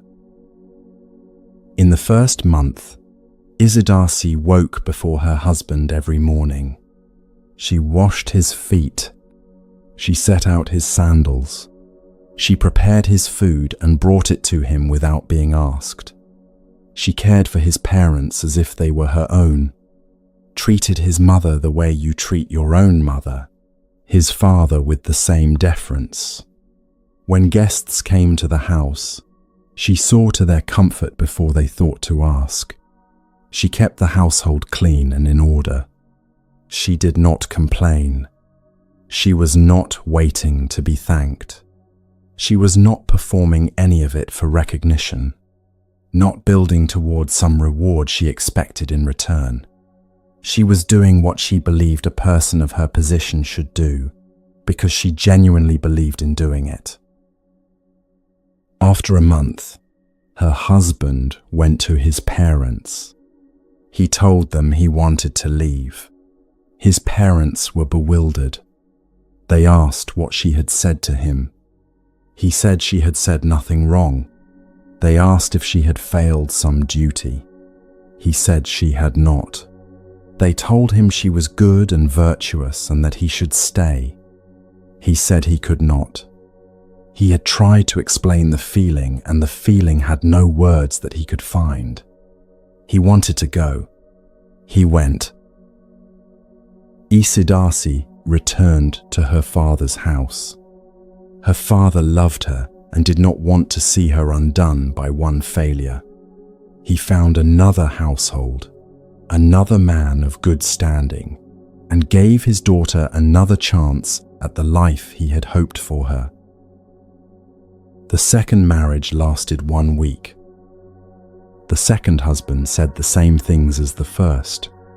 Not a rehearsed repetition, not the same words. Just the same essential absence of a reason. He had nothing against her. He wanted to leave. He left. Her father tried once more. A wandering ascetic was passing through the city, a man who had given up the householder's life, who carried little, needed little, had chosen simplicity over accumulation. Her father offered Isidasi to him as a companion on his path. The ascetic agreed. Perhaps her father believed that a man who had already left the ordinary world would respond differently, that whatever kept driving the others away would have no power over someone who had already renounced so much. Perhaps he thought a different kind of person would produce a different outcome. It didn't. The ascetic left too. He did not just leave Isidasi. He abandoned his wandering life entirely, returned to ordinary household living, finding the regular world more bearable than her company. He could not explain it either. There was no cruelty in any of these men. None of them wanted to harm her. None of them could produce specific accusations. The leaving simply happened 3 times, in the same pattern, without any explanation she could use. There is a particular kind of suffering that is harder than ordinary suffering. Ordinary suffering has a visible cause. Something went wrong and you can name what it was. You were not careful enough or patient enough. You take the reason and you work on it and you come back with more care the next time. Even failure can be turned into a lesson if the failure has a face. There is a way forward, even when the way is difficult. Isidasi faced something without a face. She had been careful. She had been patient to a degree that most people are not asked to be. She had given everything that a person in her position was expected to give, and more than that, by every measure available to her, she had done what was asked. And it had failed 3 times, in exactly the same way, leaving her with nothing to correct. The question that remained, the one that effort could not answer, was, what is wrong with me? This is one of the heaviest things a person can carry. It is heavier than ordinary grief, because grief has an object, something lost, someone gone. But the question, what is wrong with me, has no object. It turns inward and it feeds on itself. Every attempt becomes a test of whether the defect is still there. Every failure confirms that it is. The harder you try to disprove it, the more evidence it gathers. It is a question that is not resolved through effort. It is sustained by effort. The trying keeps it alive. Isidasi went to her father and asked to ordain. She was not collapsing under the question. She was asking for a different relationship with it, not answering it, not fighting it, but setting it down long enough to sit. Her father agreed. She was ordained. She began to practice. The practice was ordinary, no special instruction that promised quick results, no method that would extract the explanation she had been searching for, just sitting, returning to awareness when the mind wandered, returning to the breath, returning to what was present without pushing it away or pulling it toward her. Day after day, week after week, the consistency was not urgent. She did not sit with strain in her body or desperate intention behind her eyes. She sat the way a tide fills a shoreline, steadily, not trying to arrive anywhere specific, just moving in the direction of the practice and letting the practice be what it was. Then, in deep stillness, something became visible that ordinary movement had kept covered. The clarity that arrived was different from memory or imagination. It was what the mind sees when it finally stops moving long enough to see what it has been obscuring. She saw into a previous lifetime. She saw herself as a young man, born into a comfortable household, handsome and sought after. She saw how that person had lived, moving from one woman to another, accepting care and devotion, and then leaving when the warmth faded, not with deliberate cruelty, simply without thought for what the leaving cost the people it was done to. She saw the women who had been left. She saw what it felt like from where they stood. She saw the seeds of action traveling forward through lifetimes, the way a stone thrown into water creates circles that move outward long after the stone has sunk. Early Buddhist teaching understands action this way, not as a moral ledger kept by an external judge, but as consequence following cause the way a shadow follows a body. What she had done in that past life had created a particular shape, and that shape had moved forward. It had manifested as men who could not name their reason for leaving, because the reason did not belong to this lifetime. It belonged to seeds planted long before. The circle had run its course. There was nothing more to answer for. The question, "What is wrong with me?" had rested on a false premise. There was no permanent defect. There was a cause, a consequence, and an end. She understood this. The understanding arrived the way direct seeing works, where release from an old idea arrives, not as a new conclusion you have argued yourself into, but as the sudden lightening when something you have been carrying is finally set down. The question dissolved. It dissolved when she saw it had been built on a wrong assumption, that somewhere at the center of her was something broken and structural, some permanent wrongness that explained everything. There was no such thing. There was cause and consequence, which are not the same as blame. She continued to sit, through patient, steady practice, the kind that is not angling toward a specific outcome. She went deeper than the past life understanding.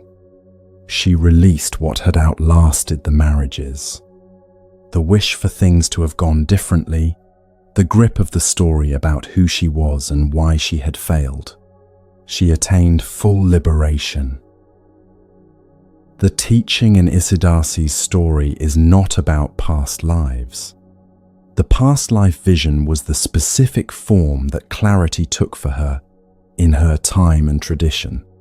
The teaching underneath is about where effort reaches its limit and what becomes available when effort is finally allowed to rest.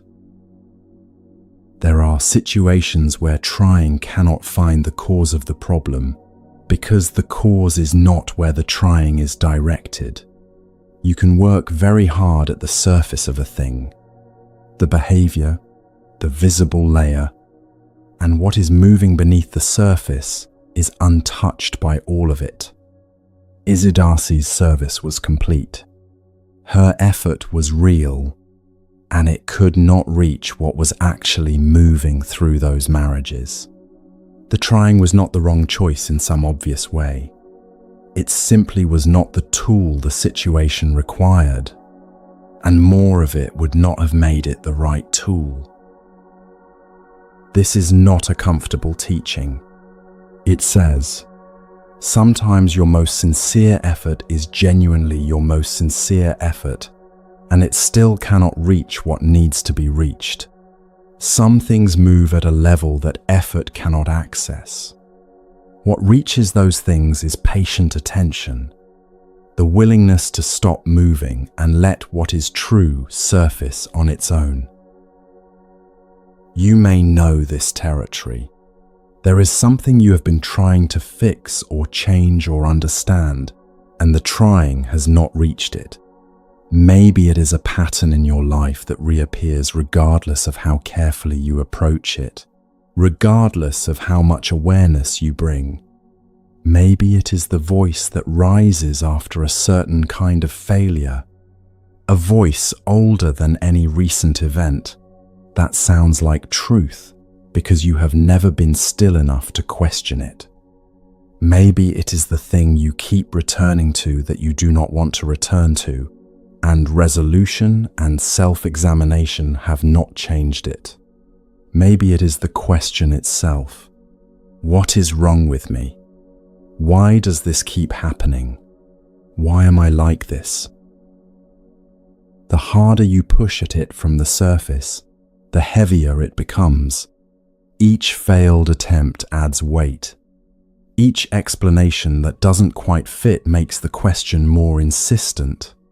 The effort does not reach down to where the question lives. It just confirms that the question is still there. Isidasi did not find freedom by answering the question. She found freedom by sitting patiently enough, steadily enough, without forcing anything, that what was true became visible on its own. The question that effort could not resolve, stillness finally released. She served them perfectly. They still left, and through patient, unhurried sitting, the practice that does not grip the outcome, she found what the serving and the leaving and all the years of trying had not been able to provide. She found it in the ordinary quiet of returning to practice, without strain, without urgency, without needing it to arrive by a particular morning. One morning, a man woke at the very bottom of the world, at the place society leaves the people it does not want to see. He swept what others discarded, and he kept his eyes low because people in his position did not raise their eyes. On that morning, someone was walking down the road toward him.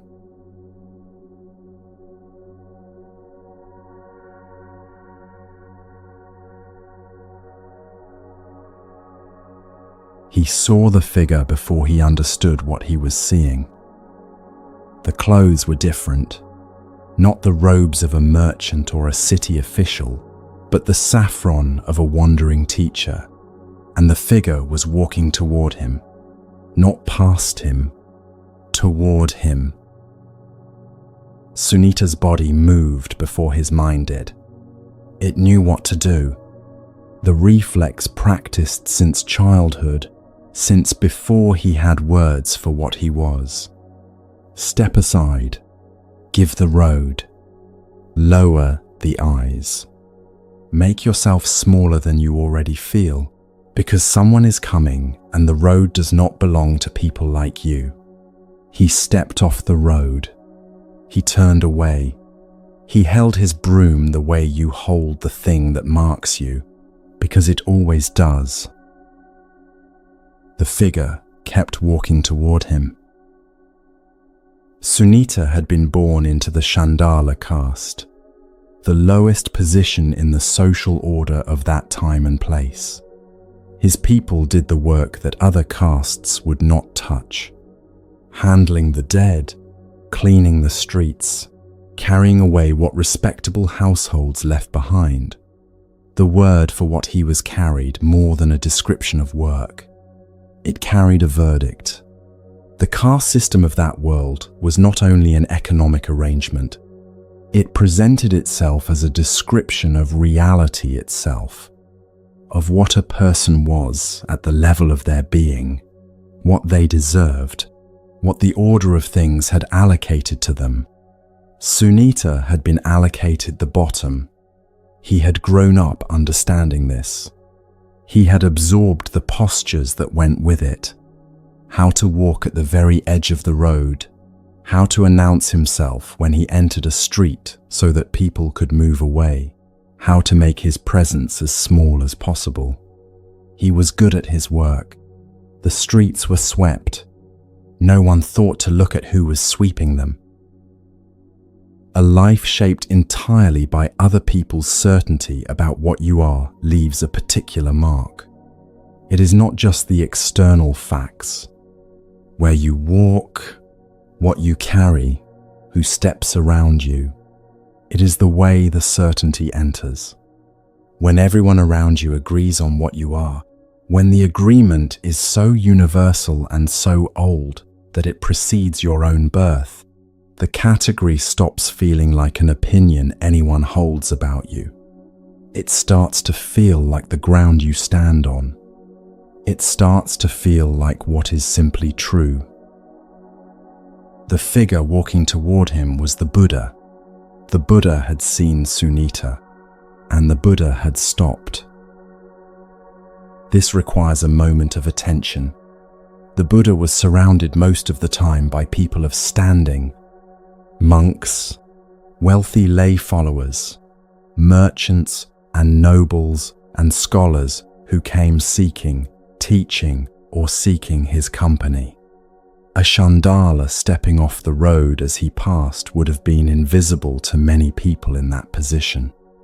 Not through cruelty, simply because the categories of that world were powerful enough that certain people did not register as people who needed to be noticed. The Buddha noticed him, stopped, turned toward him, walked to where he was standing with his eyes down at the edge of the road, and said, "Come here, friend." 2 words worth sitting with. Friend, used directly as an address, as an invitation from one person to another person whose company is wanted. Not Chandala, not sweeper, not the word that names your caste before it names you as anything else. Friend, the word that says, your presence here has value to me. Sunita did not have a way to respond to this. Nothing in his life had prepared him for it. He had learned what he was from every person who had ever walked past him on every road he had ever swept. He had learned it through absence, the way a crowd clears itself when someone like him is working, the breath held, the eyes that move through him rather than to him. He had learned it through silence. The silence of a world that agrees on something so completely it doesn't need to say it aloud anymore. And the man standing in front of him now was someone whose students included kings. And he was using the word friend. Sunita came forward. The Buddha taught him. He taught him about the nature of suffering, how it arises, what conditions keep it in place, and what the path out of it looks like. The teaching he received was the same teaching given to the men from noble families who came seeking the Dhamma. It was the same teaching given to merchants and scholars. It was not simplified or adjusted to account for where Sunita had started. It was offered as it was, fully, because the mind receiving it was capable of receiving it. As capable as any other mind, born with the same essential nature, available to the same liberation. Sunita received the teaching and he practiced. He had no monastery, no community of scholars to sit with, no store of past learning to draw on. He had his broom and his road and the teaching that had been offered to him as if he mattered. He practiced with the consistency of someone who has spent an entire life showing up to work that no one else would claim. He returned to the practice the way he returned to the street each morning, without drama, without expectation, because returning was what you did. Through patient, quiet sitting, he attained full liberation, the liberation that had been declared structurally impossible for someone of his birth. It was, in fact, completely available. Afterward, the Buddha said to those around him, "It is not birth that makes a person an outcast. It is not birth that makes a person worthy of respect. A person is not determined by the family they came from, the caste the world assigned them, the category applied to them before they had a chance to question it. What a person is shown through their actions, their wisdom, the care they bring to how they live. These things are available to anyone. They do not require a particular birth." In a separate teaching, the Buddha offered an image for what a human life is. "Imagine the great ocean," he said, "not a bay or a harbour. The whole of it, its full depth and breadth, with no shore visible from its centre. Somewhere in that ocean lives a blind turtle. The turtle surfaces once every 100 years.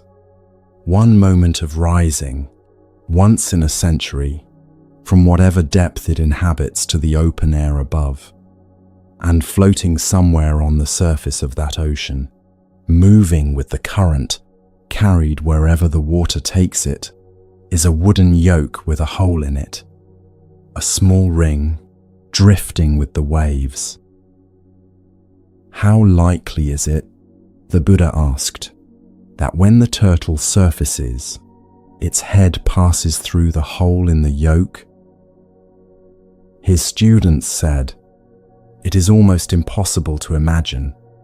The ocean is too vast, the surfacing too rare, the yoke too small and too randomly placed for the timing to ever be right." The Buddha said, "A human life is rarer than that." He was not trying to manufacture gratitude in the people listening. He was pointing at something they had stopped being able to see. A human life, this specific combination of awareness and capacity, and the ability to recognize suffering and to move in the direction of its end, is not the default state of existence. It is not where all things eventually arrive. It is the rare coincidence of conditions that makes the path possible at all. And Sunita had it. The man with the broom at the bottom of the road had it, as completely and as fully as anyone who had ever sat in a palace or a great monastery or been born into a family that the world considered worthy of notice. This is what the story of Sunita is about. The seeing. What the Buddha saw when he stopped on the road was already there. The world around Sunita had simply agreed, for centuries before his birth, not to look. The system that had assigned Sunita his position was very certain about him. It had decided his worth before he was born on the basis of the body he arrived in, and it communicated that decision to him every day of his life through 100 different signals. The way people moved when he approached, the way a road would clear itself, the way his presence was managed rather than acknowledged. The certainty was so complete and so unanimous that it would have been almost impossible not to absorb it.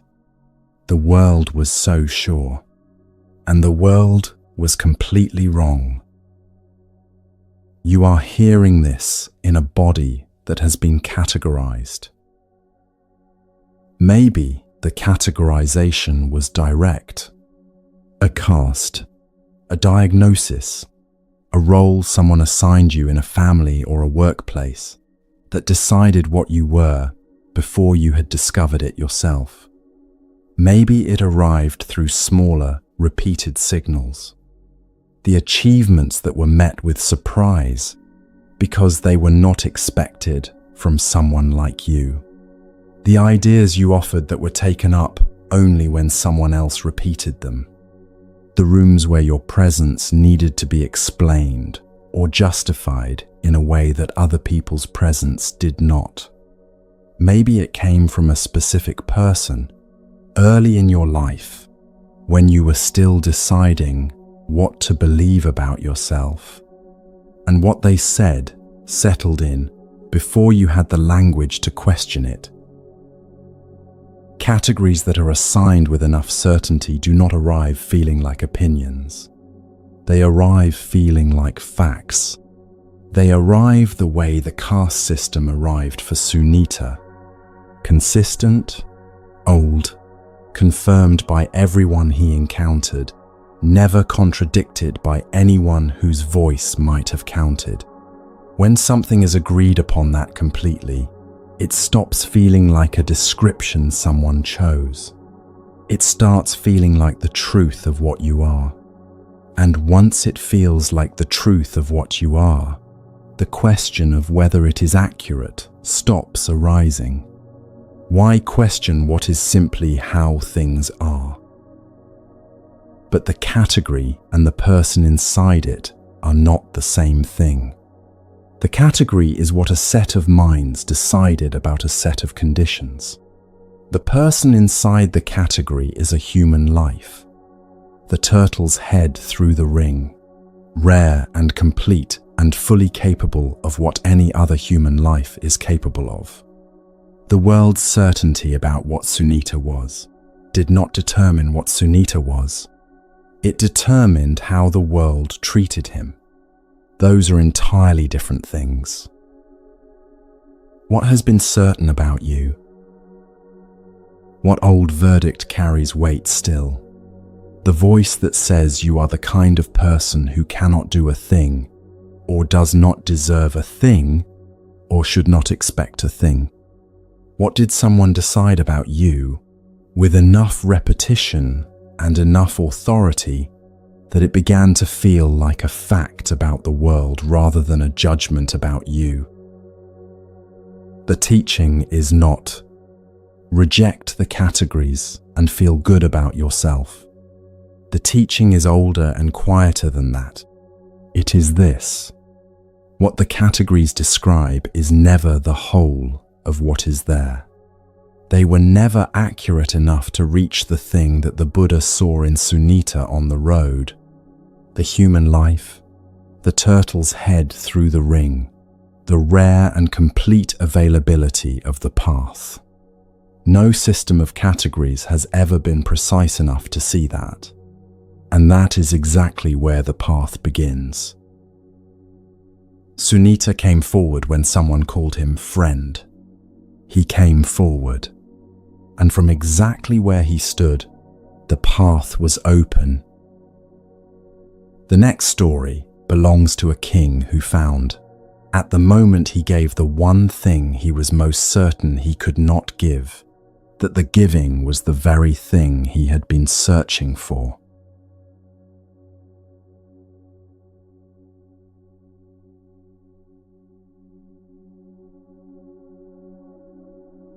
Every day, the hunters came. Not quietly. The king of Benares loved the hunt the way some men love noise. The sensation of speed and power and a large, terrified space moving away from you in all directions. He would come with his court and his weapons and his dogs, and the forest would empty itself in front of him. Deer running in every direction, the crack of branches, the sound of panic moving through the trees the way water moves, everything giving way at once, each animal's flight feeding the next one's. Many deer were injured in those runs. Many were caught. Many simply died from the terror of it, the way creatures can die when fear runs through them long enough with nowhere to go. The herd lived in the permanent condition of almost fleeing, bodies always ready, ears always forward, the quiet of the forest never quite real because the hunters would come again tomorrow. There were two herds in that forest. One was led by a deer the stories call the Bodhisattva.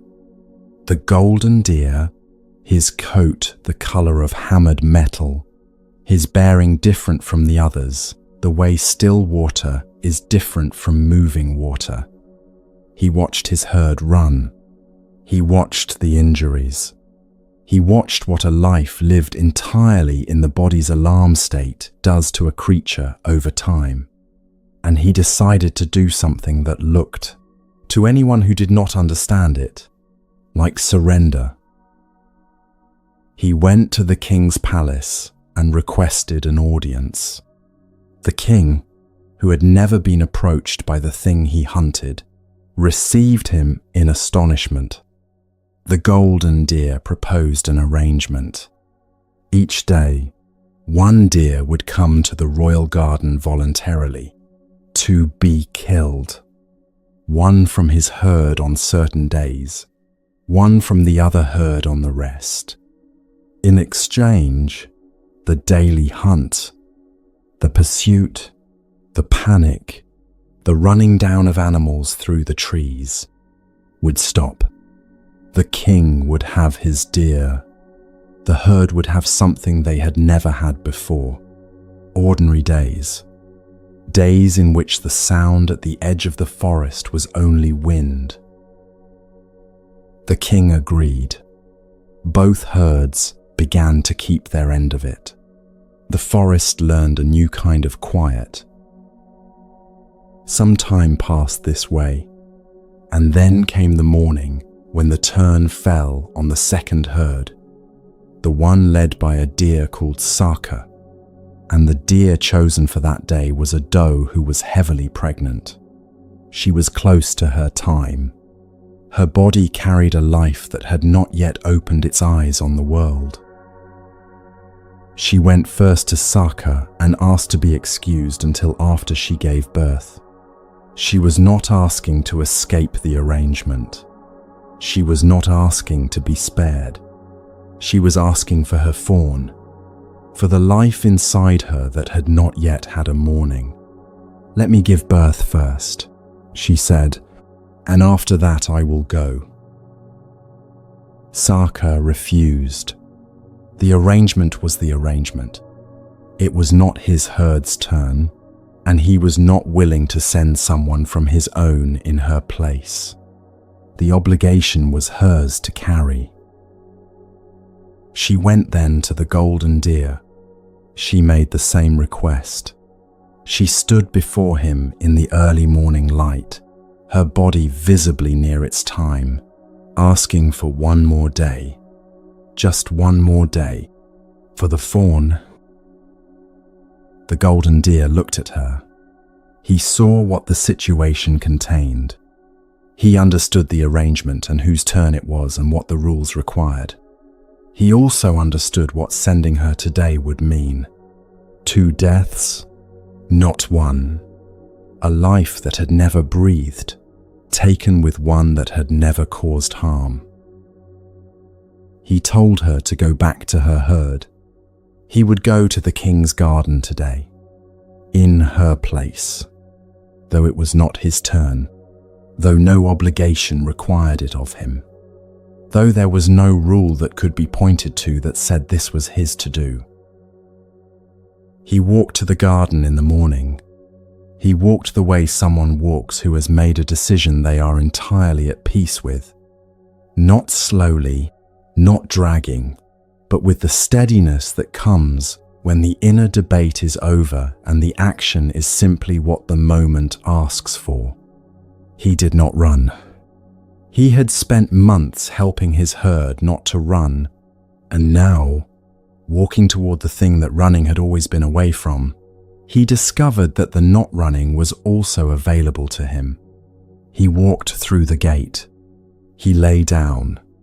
He waited. When the king's men saw who was in the garden, they went to the king. They said, "It is the golden deer." The king came. He recognized the creature who had walked to his palace months before with the proposal, the one whose arrangement had given the forest its quiet. the one whose presence in the herd was different from the others in a way the king had noticed without being able to name. He asked, "Why are you here? It is not your turn."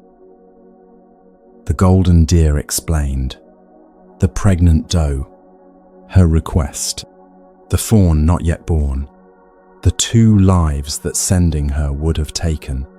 He had not been able to let that happen while he had the capacity to prevent it. So he had come. The king was quiet for a moment. Then he asked, "Who taught you this?" The golden deer said, "The Dhamma." Not a teacher, not a lineage or a formal school. The Dhamma, the truth of how things actually are, the recognition of suffering, the recognition that a life not yet born has weight, the recognition that you have, in this moment, the capacity to act from what you see. When you see clearly enough, you do not need instruction. The seeing itself tells you what to do. The teaching was not the instruction, but the seeing. The king told his men to put down their weapons. He granted his protection first to the golden deer king, then to the pregnant doe, then to the golden herd, then to the other herd, then to all deer living under the protection of the kingdom, then to all creatures. The circle kept widening, the way the golden deer's compassion had widened from one doe to a whole forest. Not planned, not calculated, but moving the way understanding moves when it is genuine. Outward, without stopping, until it reaches what it reaches. The golden deer had walked into the garden to die. He had made no request for mercy. He had arranged for no outcome except the one the arrangement required. He had simply done what the situation called for, clearly and without hesitation. And something about that clarity, something about witnessing a creature who had every reason to run and had chosen not to, moved through the king and changed him. Not the strategy of it, the quality of it, the absolute absence of flight. This is the teaching at the center of this story. The golden deer's stillness produced the outcome that no amount of running had ever produced. The herd had run every day. The running had not saved them. The arrangement they had made to minimize harm had not finally protected them. What changed everything was one being choosing, once, to stand completely present in the face of what was coming, to walk toward it rather than away from it, to be fully there without the distortion that panic generates.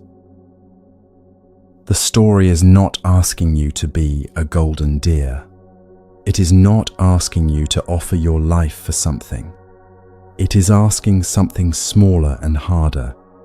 Whether you can stay present with what is actually approaching rather than with the shape that fleeing has given it. There is something in your life that has the quality of a thing being fled from. Maybe it is visible, a difficulty that has been building at the edge of your attention, something you have been keeping peripheral so it doesn't have to be central. Maybe it is subtler, a conversation that keeps being deferred, a truth you have been managing around rather than looking at directly, a feeling you have become practiced at outrunning before it fully arrives. Maybe it is the question about your own life that you know is waiting, but that you have learned to keep busy enough not to hear. The instinct to run is not wrong. The whole forest was running. Everything in every deer's body was oriented toward a way. Running when something threatens is the oldest instruction a body carries, and in many situations it is exactly right. The deer of the forest were not foolish for running. But the running did not protect them. The hunt kept coming. The terror kept being the permanent weather of the forest. The effort to stay ahead of what was pursuing them kept producing exactly the conditions it was trying to escape. The harder they ran, the more the running itself became the shape of their lives. The golden deer's stillness was not the suppression of fear through force of will. It was something different. The clarity that becomes available when you are not using all of your attention to manage distance between yourself and what is coming. He had found, through genuine stillness, that the thing the forest had been running from had a specific face, and the face, looked at directly, did not require fleeing. It required something much simpler: walking toward it, being present with what was actually there, rather than with the version of it that panic generates. The thing you have been running from is rarely exactly as large as the running has made it feel. Running generates its own terror. Not looking is its own kind of suffering. The harder you work to keep something at bay, the more energy it demands, and the more certain you become that it must be kept at bay. The effort does not reduce the thing. It keeps it exactly the size that justifies the running. The golden deer walked toward the gate. He lay down and waited. He did not know what would happen next. He had done what the moment asked, and he was there, fully present, without the distortion that comes from trying not to be. The Dhamma had not told him what the outcome would be. It had shown him what the moment contained, and he had acted from what he saw. "Who taught you this?" the king asked. And the answer points at something that cannot be transferred from one person to another, cannot be given as instruction, cannot be received as information. It is what becomes available when the running stops, not as a reward for stopping, simply because the clarity was always there, and the running had been covering it. When you are still enough to see what is actually in front of you, the action that the moment requires often becomes apparent without deliberation. The golden deer did not reason his way to going in the doe's place. He saw her standing there and he understood what she was carrying, and he went. The seeing and the acting were almost the same movement. That is what the Dhamma is. Not a code imposed from outside, but what becomes visible when you are quiet enough to look. The last story belongs to a child who was left at the very beginning of his life in the place where the dead are kept, and who found, from exactly that place, what most people spend entire lifetimes searching for.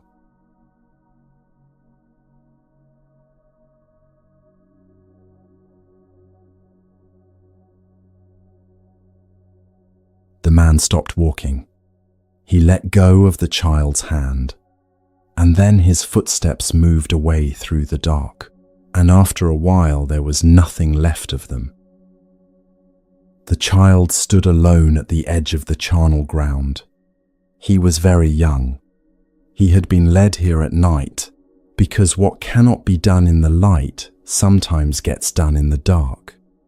The charnel ground was where the dead were brought, not to a grave, but to the open air, to return to the earth in the way that things return when no one has the means to do it more carefully. It was the place at the edge of the human world. Respectable people did not approach it after dark.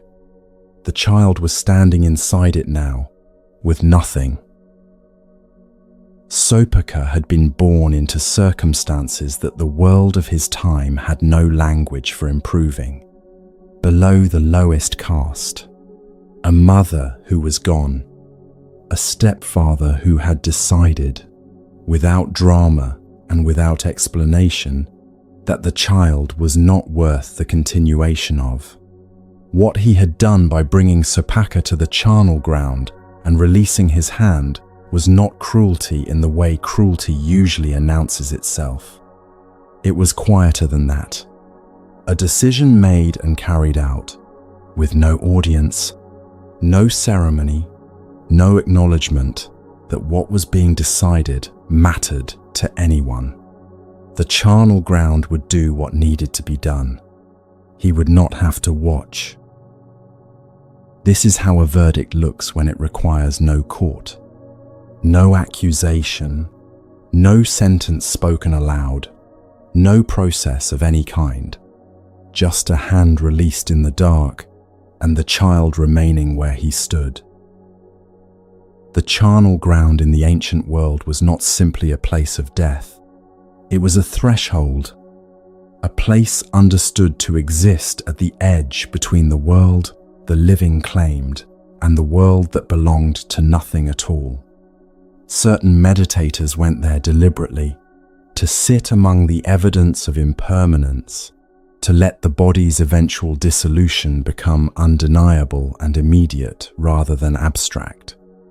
It was also where those expelled from ordinary life sometimes gathered at the absolute margin, people for whom no other space remained. Supaka had not chosen to be there. He had been placed there by the man who was supposed to protect him. He was standing at the furthest edge of everything the human world offers. The Buddha was walking that night.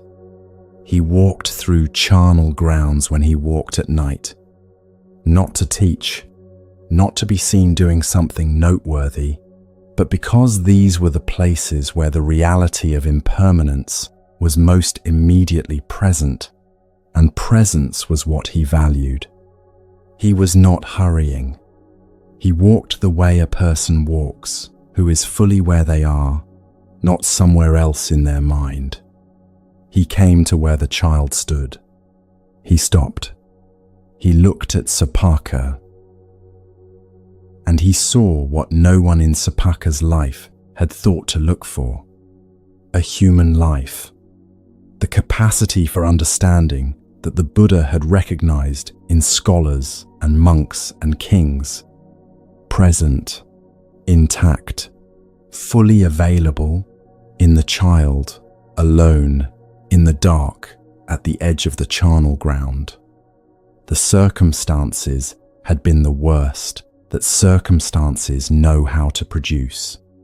The capacity within those circumstances was untouched by any of it. The Buddha sat down beside him. He sat the same way he sat in conversations with kings and grieving mothers and students who came armed with years of learning. He brought the same quality of presence to the child in the charnel ground that he brought everywhere. And then he taught him. The teaching was not simplified for the child's age. It was the understanding he offered to anyone who came to him. The nature of suffering, what keeps it in motion, what the path toward its end looks like. He did not first address the charnel ground or the stepfather or what had been decided about this child's life. He simply taught, as if teaching this child was the most natural thing in the world, which, for him, it was. Supaka received the teaching. He practiced with the single-mindedness of someone who has been given something in a place where everything else has been taken. When very little remains to cling to, the practice sometimes finds a clarity that comfort makes harder to reach. He returned to the teaching again and again. He was very young. He attained full liberation. What the practice revealed to him from inside those circumstances was something that could not have been received as a statement and simply believed. It had to be seen directly, and what he saw was this. The hand released in the dark had been a verdict about his life. The charnel ground had been a verdict about his life. The caste he was born into, the complete absence of anyone who expected anything of him. These were verdicts, rendered without ceremony, agreed upon by everyone who had known of him, and none of it had any power over what his mind was capable of. The verdicts had determined what his life looked like from the outside. They had not reached what was available from the inside. Those are not the same thing. They never were. No doctrine had handed him this as reassurance. He had arrived at it through practice, through the patient, unforced returning to awareness that sits at the heart of the path. The path had opened from the charnel ground, from the worst possible place, from the place where everything had been decided against him, and it had opened completely. This is the last story, and it is also the answer to all of them. 10 lives have been offered tonight, each carrying a different face of the same teaching. The monk who could not find peace by searching for it. The minister who kept his mind free when everything was taken from him. The man swimming in an ocean with no shore in sight, who kept swimming because the effort itself was his, even if the shore was not. The man who could not read but understood what scholars had missed, who found the whole of the teaching in an ordinary morning's work. The killer the world had finished with, who discovered that what the world decides is never the final word. The king who needed only a verse before each meal to give himself back to himself. The woman who tried everything and found freedom only when the trying rested. The street sweeper the world had never looked at, who was seen. The golden deer who walked toward rather than away and changed a kingdom. And now a child in the dark in a charnel ground who found that from the worst possible beginning, the path is completely open. The teaching that moves through all 10 is the same. The harder you try to force the outcome, the further it moves. The mind gripping cannot see clearly. The body running cannot find stillness. There is a quality of attention, patient, unforced, not grasping at results, that makes everything in these stories possible. And it is available from wherever you are sitting right now, not from somewhere better, not after some condition is met. From here, from exactly here, you are somewhere right now, wherever that is, whatever is present in this moment, whatever has been left behind, whatever is unresolved, whatever verdict is still echoing, that is the charnel ground. That is the exact place where the practice happens. Not after things improve, not once the difficulty passes. The charnel ground was not a detour on the way to the practice. It was where the practice happened. The kitchen was not outside the teaching. The ocean with no visible shore was not a problem to solve before anything could begin. The street on which Sunita swept was the road where the path opened. Each of these was the place, because there is no other kind. What the stepfather decided when he let go of the hand in the dark, he was wrong, not about the circumstances. The circumstances were exactly as difficult as he believed they were. He was wrong about what the circumstances determined. He thought they closed the future. They were the beginning of the practice. If there is something in your life that feels like a charnel ground, a place where something has been lost, or a version of a future that no longer holds, or a part of yourself that has been left somewhere you cannot quite return to, This teaching does not ask you to be grateful for it. It does not ask you to reframe it as a gift. It simply says, you are already there. You are already in the one place the practice needs. And the practice is not something waiting in a better place. It is something that begins in the conditions that are actually present, with the mind you have right now, in the breath that is already happening.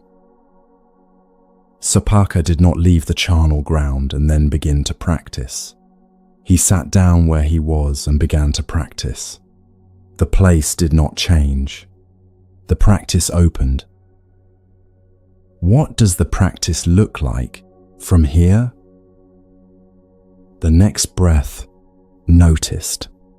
The feeling of the body where it is, noticed. The weight of this night, the stories heard, the moments of recognition, the places where something landed and the places where it did not, noticed without needing to resolve any of it. The practice does not need resolution. It needs presence. And presence is available in the next breath, quietly, without any special preparation. No one outside you decides your path. The child in the charnel ground came to understand this not through being told it as a comfort, but through the specific, lived experience of a mind turning toward its own nature and finding it free. That experience is available to you. It has always been available to you. It is available right now, in this breath, in this moment, in the exact place where you are. The path opens from here. It has been open all along.